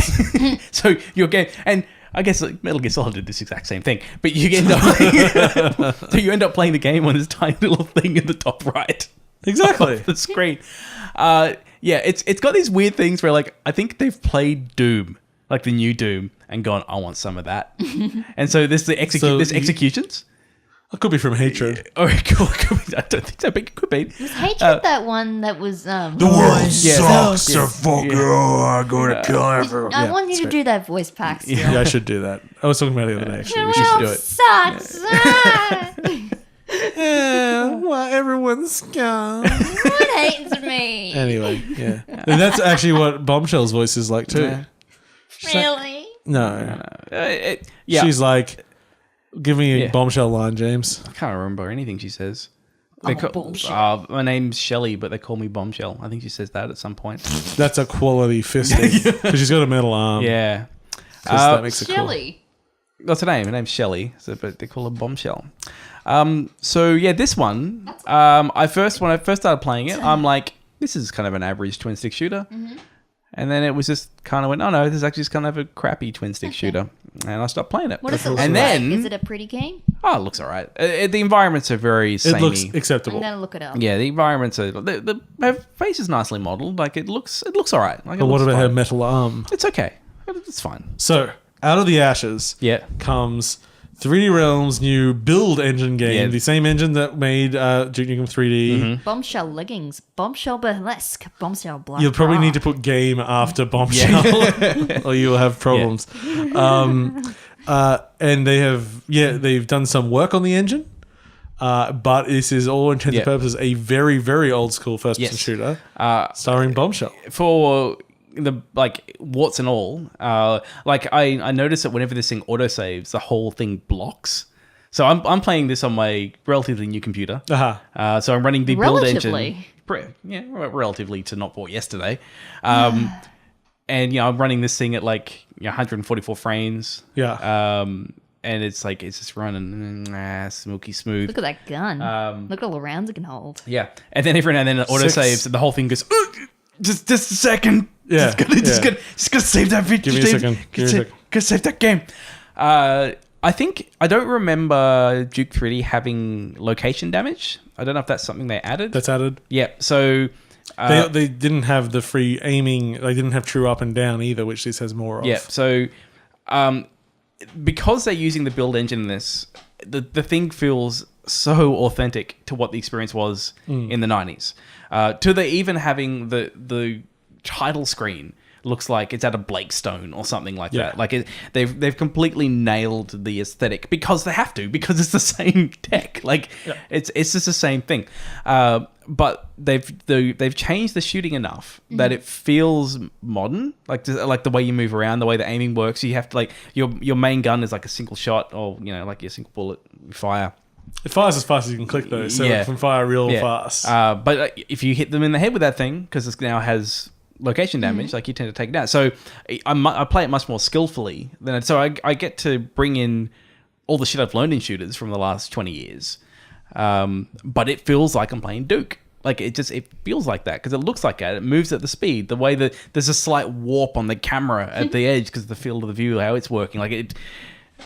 Yeah, like there's such an authenticity to it. Did you ever try to make levels and build? I think I did a little bit. I didn't get very far. Yeah. It's so hard because it's not a true 3D engine. It's a 2D engine. Yeah, trying to pretend to be 3D. Where they have hacks for like if you go into water, it's actually teleporting you into other parts of the map and stuff like that. Yeah. Well, and just you can't actually have anything that goes over something. So what they do in this game is that the levels are really quite huge, but quite often when I think this is how they're doing it. If you're going to an area that's above another area, they literally load in a different map. Oh, yeah. Yeah. They probably do something because like that. you can't have an area over another area in build because it just doesn't work that way. Why would they use that kind of thing? Because it's a throwback. It's just like, this is where it's all from. Look, it's really interesting because they could have gone, all right, we're going to do a throwback. Let's get Unity. Let's get a renderer that looks like Duke. And we'll try to make it feel like it. But I feel like if they'd done that, it just would not have nailed it as well as it has. Just all the audio, the speed that you move, the pixelation on the guns like that are in front of you, like when you're holding the bombs and things like that. Like, it's so fucking good. So here is my feelings on the thing on a whole. I thought it played really, really well. I had a lot of fun with the preview build. I don't see why I would ever get a full game like this because this is like a really cool retro throwback. In fact, you know what? I think it probably plays better than Duke. Probably plays better than Blood 2. Probably plays better than Blood 2, but Blood as well is what I was saying. It's like, okay, this is really good. But also we've got Doom and we've got all these fucking incredible modern games. This is great. Like if I paid $2 on Itch.io for this, I'd be like, oh, that was a great. What if you paid $20 on Steam? It's one of those things that go like, oh, it'll be great promotional for a new project you were making, and I mean, you get sort of like even I think it's about to come out full that Heretic style game that we were playing last year. Do you remember what that was called? No. No, that's not it. Anyway, they're doing a bunch of these throwback first-person shooters and everything, and people are putting so much work. Medieval, which was great. I loved playing it, but again, like I just wonder the niche audience for these sort of hardcore, old school things, whether they can be big enough to actually support these projects because there's still a lot of work involved. Yeah, so. Comparing it to Medieval is probably a good one because Medieval was trying to go for that Doom Heretic kind of feel. And I have a Medieval and it didn't grab me like this one. And I think with this one, the levels themselves I thought were well designed. Like I noticed because I played the two levels there are quite big, and I played through both of them, fought the boss at the end. And as I was playing it, there were so many branching paths and things to get around and like. To access areas and stuff. Like it felt like there's modern level design conventions being used here. Yes, there are. And that's where like I didn't feel like it was. It's like if you took what you'd learnt about how to make games now and you went back and made it in the 90s with the limitations of the tech. Yeah. That's kind of what it feels like to me. Like I don't feel like it's totally trying to be a throwback. It's like they're trying to make a good game within limitations. Where I think in Medieval it's like we have the no limitations, but we're going to try and make something that feels like something that happened 10 years ago. So I think that's the difference to me. So it's like a really well-made version of something that happened like 10 years ago. Yeah. Cool. That's the end of my story. Yes. I don't have any other major thoughts on it. I did have a lot of fun with it. I just didn't see myself returning. Yeah, I really enjoyed it. Cool. Far more than I expected. I thought I'd play that half the first level and quit. And then I played through the whole preview. Oh, well. So it's Ion. ION. Like Ion Storm. But Maiden. with Maiden. Oh, like Ion. as in an ion. Yes, Ion Maiden. Not an iron. Not an Iron butterfly. And if the idea of playing an Apogee game appeals to you... A Poggy, thank you. Poggy. A what? Youth. Apogee was just an old company that made a bunch of games. Yeah, they're back in the shareware days. They did some... they're a big old publisher. Nice. Good game. I really enjoyed it. Cool. Okay. Hooray! I played through Toki Tori 2 on the Switch. Oh, again. yeah. I've lent been my meaning Switch to- to someone. I still don't have it back yet. Why'd you do that? Well, they Why said would they didn't you want do it for a that? week. And I'm like, oh, you can have it for a week. Now it's almost 2.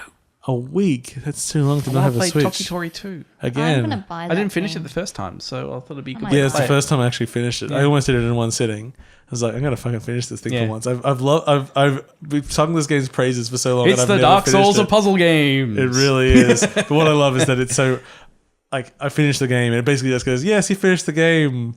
If you're a loser, like now keep going and do all the hard shit. Man, some of the secrets I found this time, so cool. Yeah. So cool. And there's whole areas of the map I haven't even been to yet. I really get that goddamn Switch I back. might get it. Weird. So yeah, good. Yeah, it's the same. Apparently there's some new content, but since Okay. I never exhausted the content in the original release, Yeah. I don't know what that kind of content is. I was very surprised by Toki Tori 2 after. Just Toki Tori, not Toki- Toki Tori. I don't know, Just it's Toki not Tori. Doki Tori 2. No. No. Toki Tori 2. That's what I thought we were playing when Yeah. you Toki guys Tori mentioned Literature Club. Yeah. Doki Doki. Toki Tori literally. Anyway, so the first one, was like the mobile game. Is that where the girls are all birds? It'll work. Well, there's a pigeon game. Yeah. There's many pigeon games now. Really? Yeah, there's like the pigeon... Avian Attorney. Avian Attorney. Oh, I'm there's two. mostly thinking about dating sim. Oh, no, just pigeons. He's another thing. I can think of 2 things. I That's do not want to. I lots, do want to guess. get Avian Attorney though. Yeah. I've got some really cheap game where pigeons shitting on things. Oh, yeah, that one would be there. I don't even know what it's called. Let's call it Pigeon Shit the Game. Gotta get that .com. Pigeonshit.com. Quick before the audience gets it. Jump on that one. Get an XYZ instead.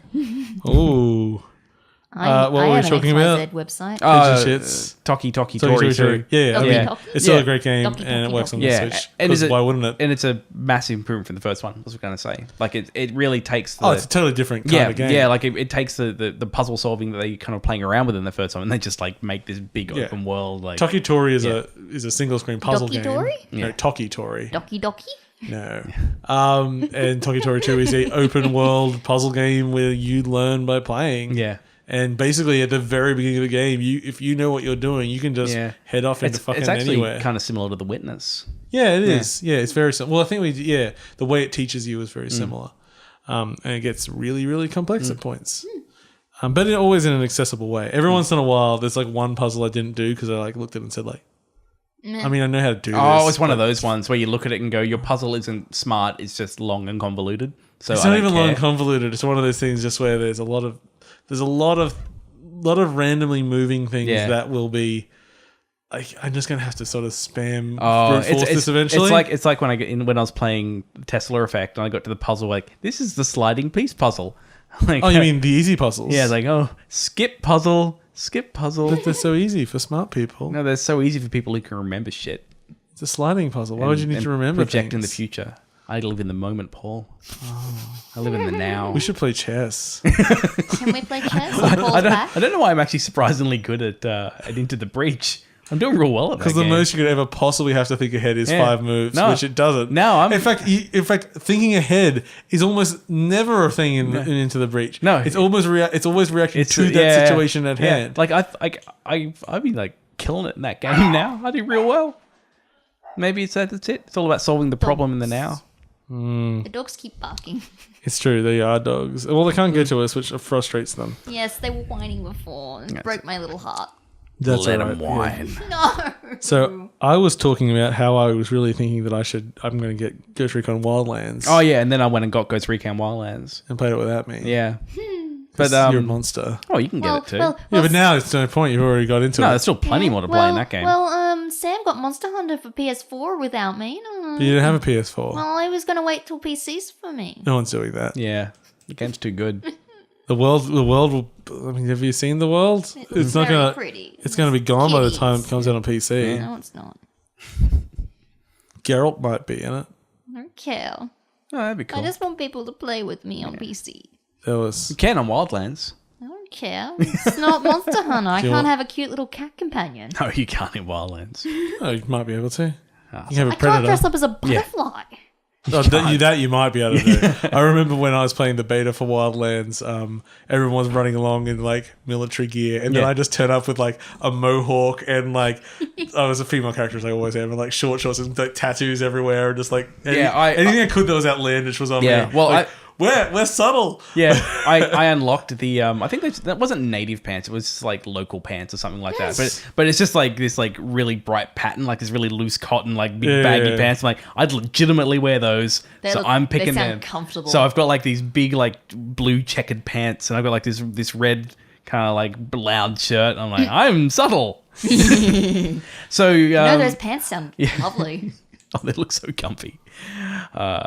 I remember you spoke about it a while ago. I don't really have much more to add from when we last spoke about it ages ago.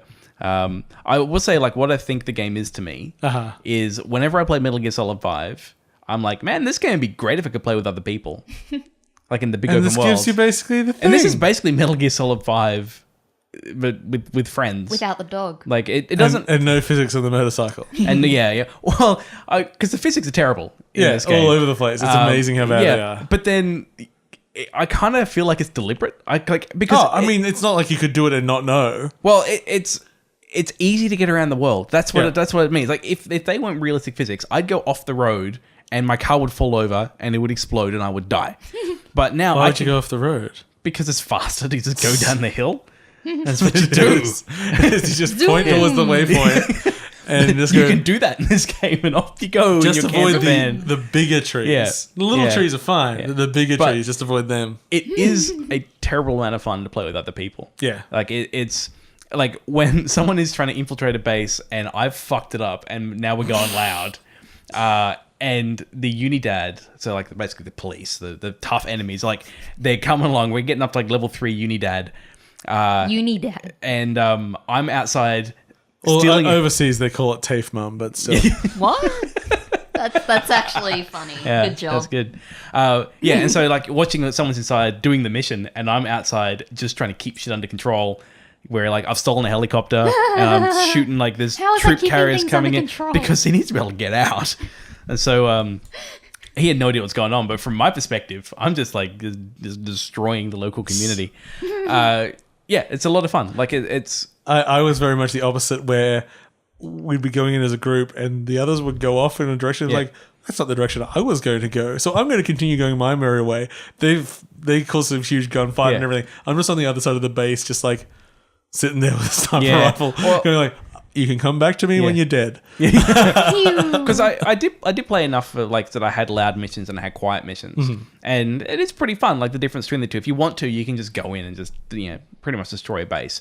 But then when it gets more hard, like you kind of have to go in quiet. Because if they will just, they'll kill you. If you I like the tagging in it, because in single player, the tagging is just an unstoppable force. Oh, it's ridiculous. I love sync shots so much. You just go, okay, go tag these 4 people and all that, and sync at once, and all the AI companions just snipe them in the head, instantly dead.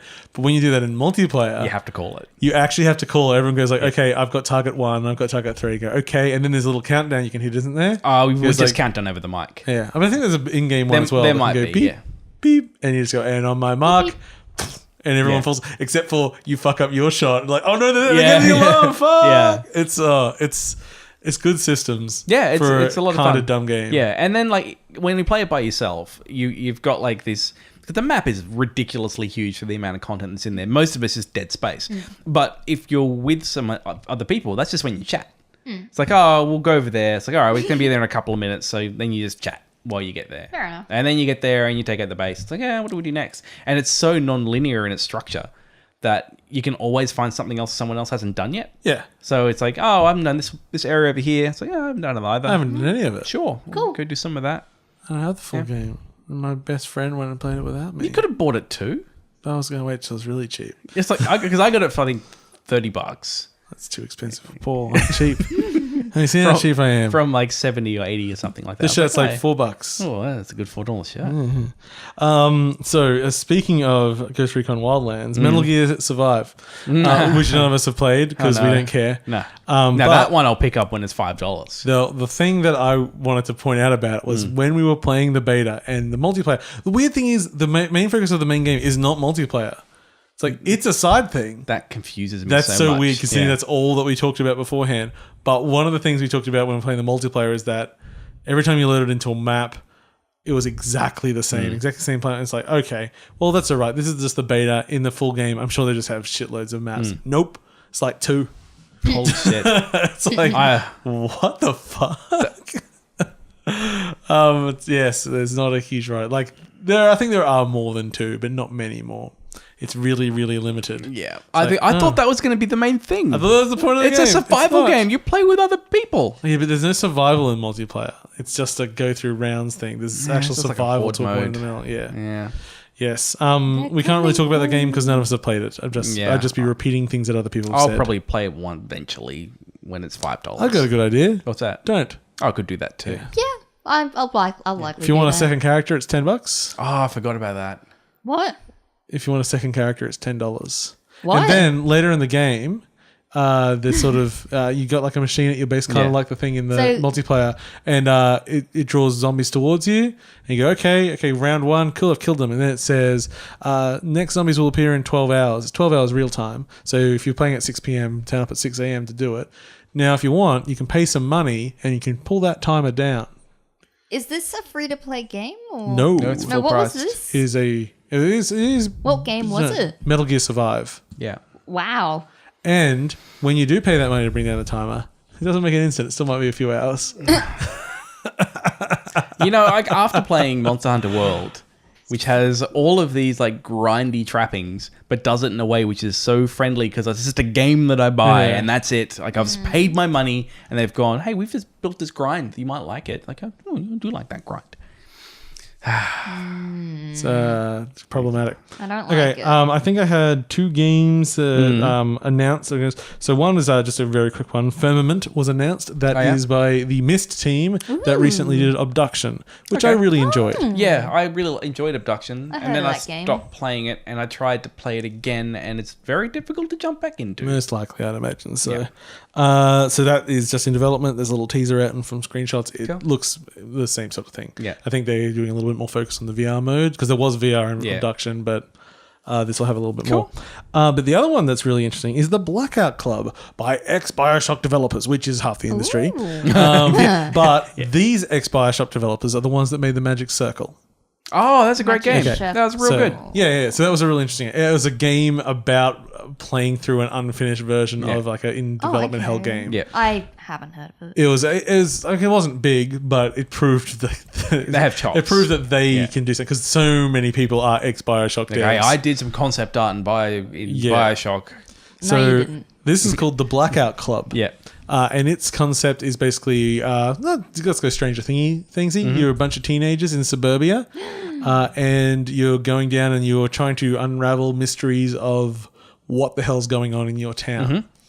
Apparently, the mystery is something that's unknowable, but your eventual goal is like some sort of ascension of understanding of your character, a bit Cthulhu-ish. They tie it into. All right. But I was listening to an interview about it, and they're sort of saying that, it's all like procedurally generated missions, underground in caves, and they're like, it was going well, but it had no character, but they didn't want people going up into the suburbia because, well, wouldn't you just go get the cops and shit? And then they made like an area in suburbia, and they went, wait, shit, this is really fun jumping rooftop to rooftop, and so they just said, fuck it. So there's a lot of suburban stuff as well as going into stuff. And what I think is interesting about the procedurally generated missions and stuff, and they'll give you specific goals, like trying to like take a picture of your friend being dragged away by a monster or something like that. So risk reward stuff and everything. But while it's randomly generated, the world isn't. It's a static world. You get to know the world intimately, but the content inside it changes. I like that kind of stuff. I prefer that a lot more. It gives you a better sense of space and understanding of what it is. Yeah. So it's basically like there are weird happenings in your town, and at nighttime your little group gets together. It's a multiplayer game, and you go and take on missions and like try to unravel what's going on. Sounds good. And I like piecing it. together bits of it and everything. It's like super. And what I like it, so the trailer has sort of a horror vibe, but it still has just a little bit of a comic sensibility to it. Like it's not grim dark or anything. Yeah. It's trying to tack into a little bit of fun with it, and everything's just that little bit soft. So yeah, I'm really looking forward to that. Okay. Blackout Club. Cool. Soft like A Metroid. yeah. Why not? Let's Okay. go with that. So I very briefly played the Kirby demo How for was the new that? Kirby. I actually haven't played It's that yet. Kirby. Yeah. It's actually weird because the concept of this one is that you make friends. So you can have I like 3 making friends friends. up to with you at once. So different. And then there's sort of like synergies behind it. So if So kind of like Squeak Squad in a way. no, I don't remember Sweet Squad working like this at all. You could have like a little. You have little friend. ones. So this is you're collecting I think the enemies. It's either that or Superstar. So you don't just devour their soul and take their... You can. Yeah. You still do that, but then you can also throw a love heart at them, and then they go, "We love you," and they come and start following you. Okay. So if you have like a flame enemy and you have a sword, you can hold the sword in the air, and they'll breathe fire on it, and you'll get a flame sword. Oh, that's cool. Stuff like that. Yeah. And I started messing around with it, and there are a few surprising synergies and stuff. Like one of them I quite like, and almost any character seems to be able to do this. If you're got the rock power, and you sort of hold up to call someone over to get you, you'll turn into like a curling puck, and then they'll whack you forward. And everything. That's So that's cool. really cool. So there's a bunch of stuff like that. The game is also very much focused on you don't have to have them AI controlled. They can all just be human controlled. cool. The only thing I find is a little bit of what we were talking about earlier with Bombshell with the camera. Kirby's camera is always pretty close. And when there's 4 independently controlled characters on screen at once, it seems maybe a little So too it's close. 2D Kirby, isn't it? Still 2D, yeah. Yeah. Yeah. So it's just, I'm like, this is getting a little bit messy and...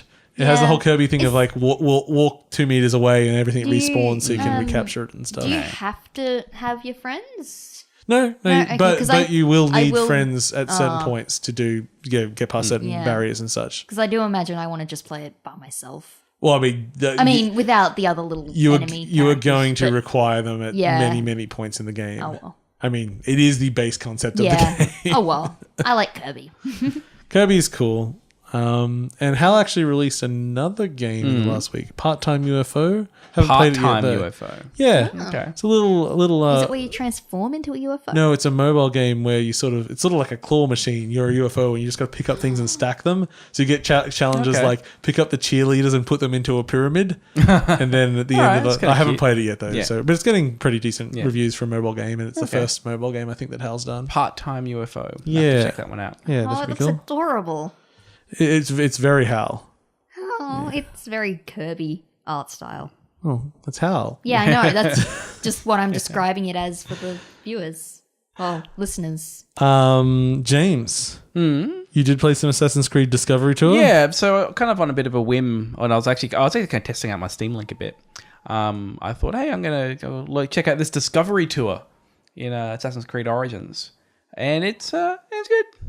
It'll be alright. That's a good feedback there. Okay, No, moving on. there was Part-time UFO is $5.99 though. good.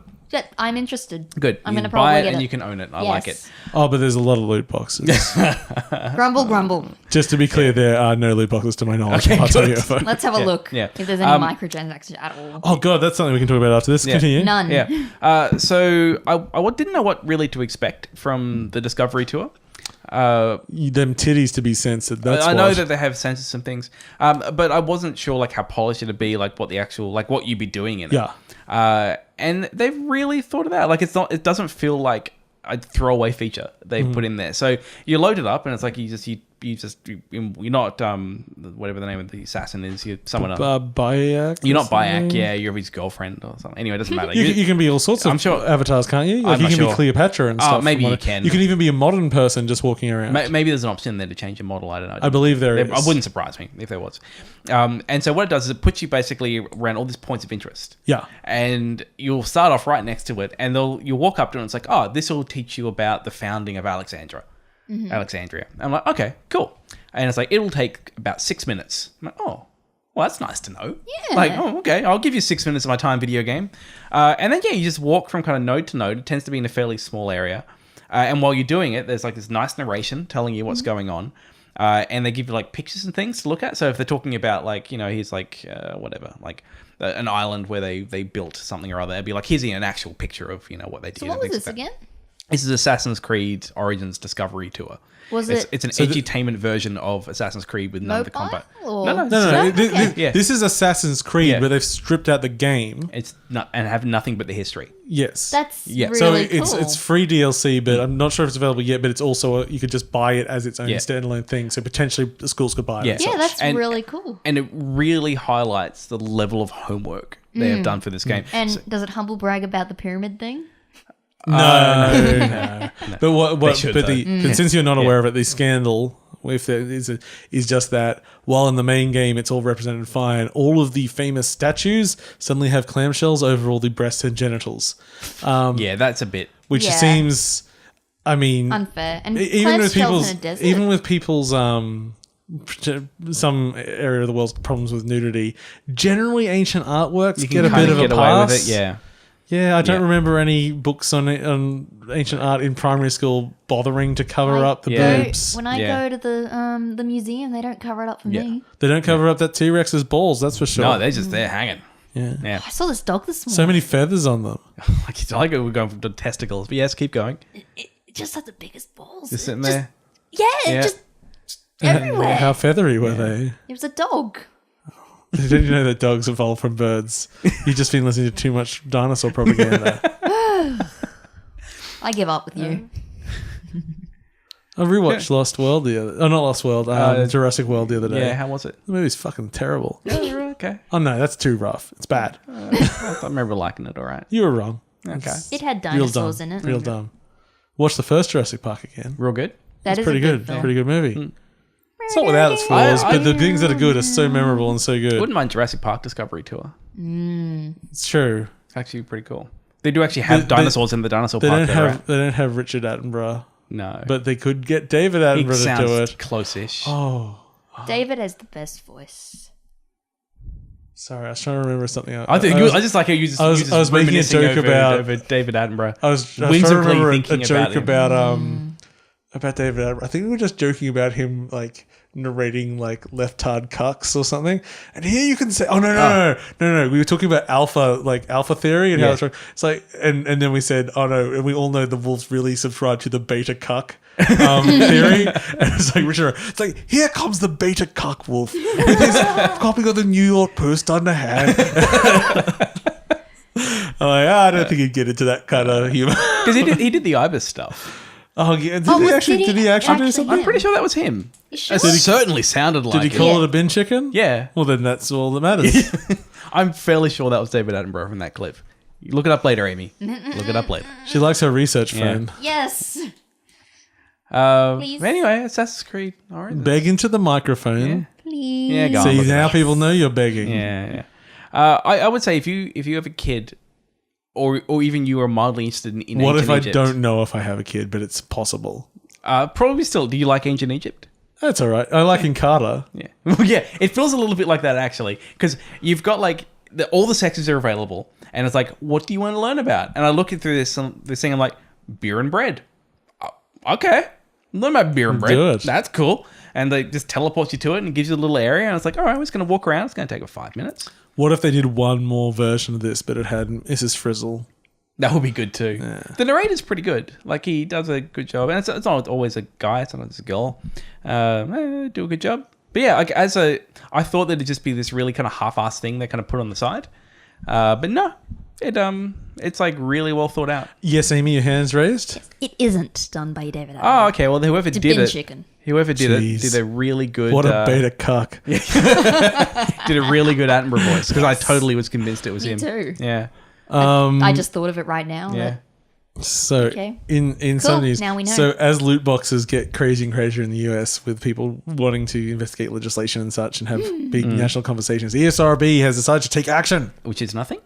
No. Put a little label sticker. Put a sticker on it. Oh, that's going to help. Yeah. And that sticker says, contains in-game purchases, basically what Apple's had for ages and is utterly meaningless. But Okay. the parents aren't going to read it because they never read ratings for games. Some of them do.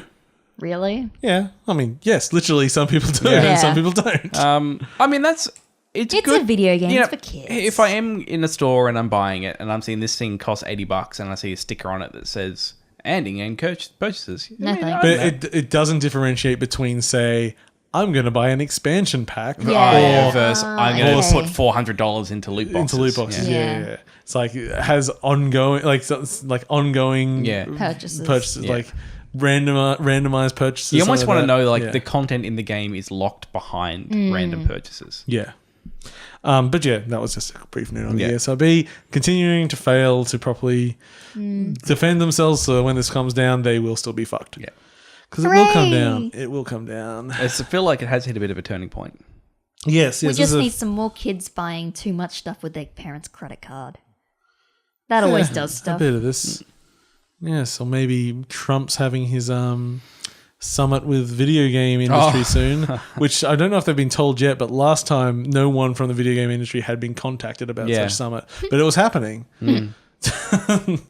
I think they were just going to talk about games. You know, my not to be too political, but my experience of this whole Trump and gun legislation was basically terrible thing happened. Trump didn't seem to be doing much. Trump said some stuff about talking about actual reform. Trump talks about blaming it on video games. Like it was almost like I could see like, oh, this is actually looking a bit interesting. Like he's saying some things where like, something interesting going on here. But then some little bird in his ear got to him and it's like, no. It's video games, exactly. Video games. Yeah, you're right. It's probably those. Actually, he It's video misheard. games. The person responsible is Video James. I'm glad he missed that one. It was Video James. yeah. It's all his fault. How Yeah. dare he? Yeah. Trump's dumb. I'm going. Yeah. What has he actually done? I had this brief moment of thinking that like the guy's so reckless that maybe he's actually going to suddenly do something of worth. I'm like, this Like guy. he could accidentally force change for good. Yeah, like he just gets in his head that no, we actually need to have like strict gun control. And he's like, no, that's what I'm doing now. And I thought, oh, okay, let's see where this thing goes. And the next thing I know, it's like, oh no, it's video games again. Ben the Video James. It's also Marilyn Manson.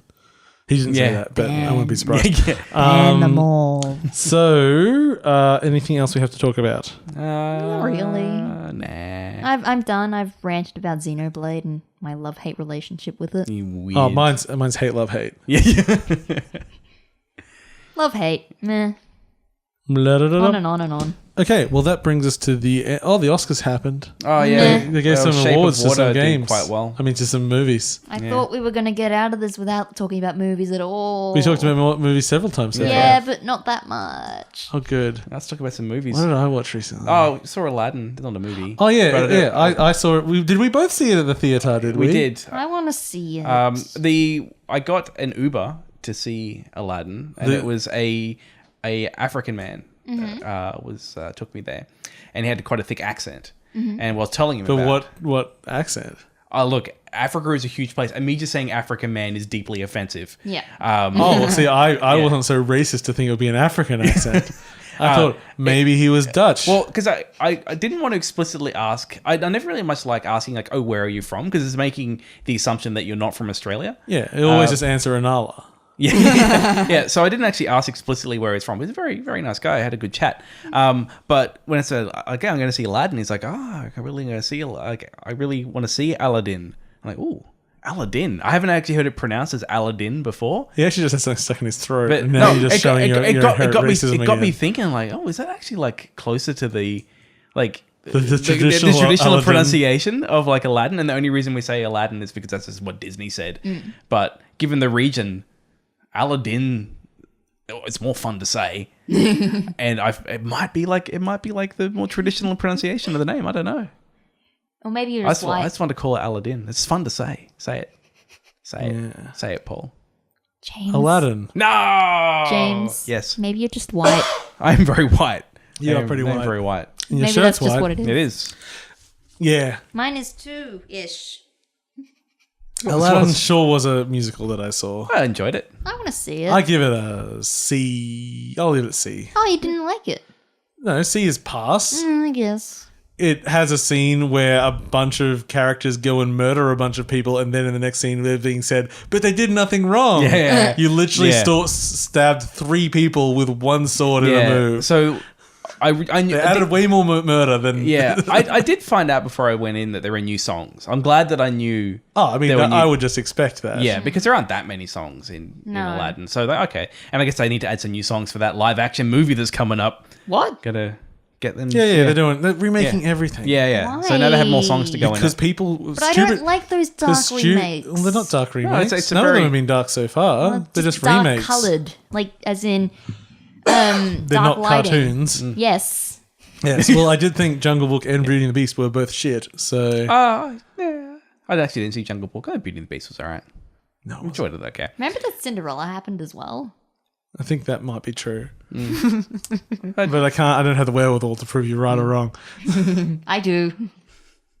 I thought The it was opening number was fantastic. when you And the second half of the Cave of Wonders number Yeah. was fantastic. Yeah. Not the first half when they tried to do things from the movie. When they got over that bit Yeah. and said, now we're going to extend the song and do our own thing. That was really Yeah. cool. Whenever they did something from the movie, really shit. As far as the new songs went, I didn't mind High Adventure, the murder song. That was The alright. murder song. It just murders so many Yeah, people no, they murder and they a lot just of people throw it in it. away. Yeah. Totally innocent people. They're just guards. They're doing their jobs. the guards are murdering people. No, they're murdering the guards. On Yeah. their Oh, High as in Adventure. Aladdin and Jasmine. No, they're trying to save. No, Aladdin's friends. They don't have a poo. Aladdin has Yeah. 3 friends instead. What? Yeah. Well, they couldn't have a monkey, so they got... But my favorite thing is the man playing Iago. So they don't have any of the animal he's characters. Iago was so good in Yeah. that. So I go, okay, what are they going to do for Iago? Because I don't expect them to have a parrot. Yeah. So this very short Asian man comes on, this blonde Asian man. And blonde Asian man are one of my favorites.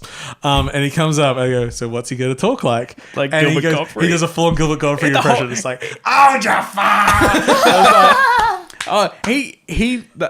The winners for me in that show were Jafar and Iago. That's because they just get to chew the scenery and have fun. Yeah, they were like, and I enjoyed the genie a lot as well. I thought he was a lot of fun. Yeah. But Iago especially because it's just like watching tiny Gilbert Gottfried. on the Gilbert stage. Gottfried's already pretty Yeah, small. Yeah, he's tiny, especially next to Jafar. 'Cause that guy was huge. Jafar was big, yeah. Yes, it has some narrative issues. Spoilers for Aladdin here. When Jafar is like making his wishes at the end, he makes his first wish and then his third wish, and no second wish Yeah, he happens. did, at no point did he turn into a giant snake. It's the best bit. He sends Aladdin on his trip, but only in song, and everyone just stands around awkwardly, Yeah. and then move on. Yeah, they really that whole last confrontation gets Third acts are often shit in Yeah. musicals, but this was among the shittiest I've seen, I think. It really got crunched down. Like, yeah, they could have taken out the song about him making his mother proud. That one was apparently was going to be in the movie, but it was cut. And I think they cut it because it's shit. It was not a very good song. Proud of your boy. Yeah, Is that this that was my Proud of Aladdin? Yeah, because Yeah. we're supposed to care about his dead mum. Oh, Despite the fact she has no bearing on the plot and we No. never see her. Yeah, that's what I was. Okay. I enjoyed it. I had fun time. Yeah. Oh, I always have fun at the theatre, Yeah. even if I see bad things, because I like criticizing things. Worst thing I ever saw at the theatre was a play about a submarine that was disabled. And they spent most of the play crouched under some chairs in red lighting. Nice. I was like, is that a submarine? Just crouching under chairs? I guess. I saw Book of Mormon when we were in Melbourne. That was good? amazing. Yes, I still need to see Book of Melbourne. Book of Melbourne. Man, I'm really looking forward to Book of Melbourne. But yeah, if it ever comes, I am watching it again. Speaking of which, okay, so how do you react when they put in the local references in shows? How do I react? Yeah. It's so forced. Yeah, I'm not but- offended, but it's it's okay. so try. Okay, so it's try hard, right? Yeah, But I have to remember when I'm watching this show that there's many people that are watching that show that aren't me. it's not like And- I'm from Ipswich. And there was these adorable elderly couple behind me. Uh-huh. So two elderly friends. And I could hear how much they were getting into, like, when drama was happening on the, like, drama is happening. And they're like, oh no. We had someone identical behind us. Yeah. And yes, and she loved the local references. Yeah, And and- So she would what were gasp they? and What was everything. happening? At one point he pulls out some Vegemite. The genie pulls out Yeah. some Vegemite. And at one point he says the word Ipswich. Yeah. I think that might have been it. Yeah. But so Yeah, I like local references. I personally don't care, but I understand that they know their audience, and there are plenty of people in there that really enjoy it. I like it. So it's like, I it's always fine. find it very sweet. Yeah, it's fine. That's all right. Yeah, I'm not offended by it. I'm not And offended and either. sometimes it's I just find the reactions very funny. Sorry? I just find the way that most audiences will basically hoot and holler over, oh my God, they acknowledge that we exist, I find hilarious and somewhat endearing. Yeah. It's like, and I suppose been patronizing from my point of view. Yeah, Like I said, yes. I am very patronizing because I'm basically saying, oh, these simple people that are pleased by just a simple thing they recognize. So I feel quite strong and powerful at that position before I remember I am a complete loser. At least I'm enjoying my life, Paul. Just have your little victory and then Leave me alone. and then go home. Yeah, it's like whenever I get a Google alert that 8.5-bit has been mentioned somewhere. Yeah. And I go like, ooh, and it's always just like some like 8 men killed in a bit of a mess up. I'm like, fuck. So close. Almost there. 8.5 Next time. men. Oh, well, I mean, that's all that was left. Half a man. Okay. We should wrap up this calamity. It's guess. Calamity Ganon. Jane. Oh, went different ways. Yeah. Well, yeah. Yeah. Calamity Ganon's probably named after Calamity Jane. I just went to Deadwood. Pew. She was good in Deadwood. They still, like, every once in a while they go like, oh, the Deadwood movie's happening. I'm like, really? Yeah, Aren't we like 15 years after this point it's too now? late now. It's done. It's like, yeah. Everyone went on and some of them got I more stacked successful. them. Nice. You did stack them. You I had can't 2 amiibos. you can't help but fiddle with your amiibo boys. Can't help it at Well, all. one's a girl and one's genderless, so I guess You amiibo assumed things. Samus's gender as well. What do you mean? Oh, yeah, I said one's a girl. Yeah, you assumed that. Oh, you jerk. Are you saying back when I said boys? I mean, that was why I corrected and said she was a girl. I don't know. Or am I wrong to assume that Samus is a girl? Yeah. Gun looks a bit like a penis. You would know. Yes. Thank you for watching and listening to 8.5-bit. You can catch us on our website, 8.5bit.com, our Twitter and Facebook. And please like, share anything like that. Subscribe to us on And iTunes. And if you we're do, please leave us a review because reviews help us share the love. And we're on SoundCloud. And we're apparently on SoundCloud and, And Spotify? YouTube and... Spotify. Just wait, no, we're on Spotify, aren't you? Because we're not on SoundCloud anymore. SoundCloud Oh, no, got yeah, poop. no, Spotify. We're on Spotify. I haven't uploaded to SoundCloud in I think years. so. I think they went bust. SoundCloud. Yeah, Yeah. they did. I think they're still around though. Yeah, it might be. Okay. But yeah, we're on SoundCloud. No, Spotify. Spotify. I mean, like James. technically the old account's there, but there haven't been episodes for years. James. So grab the latest episode on Napster. And Napster. be Shazam and be sure to Kazaa. get our LimeWire feed. Just jump in our IRC chat room. Go jump in the Where's room. Look, if you subscribe to our FTP on FileZilla, Subscribe in our GeoCities. And it'd be good. Anyway, all Go this. visit my Angel Fire page. Oh, that's a good one. I have been your host, Paul. I've been James. Still Amy. Catch you all later, folk. Bye bye. Kazam.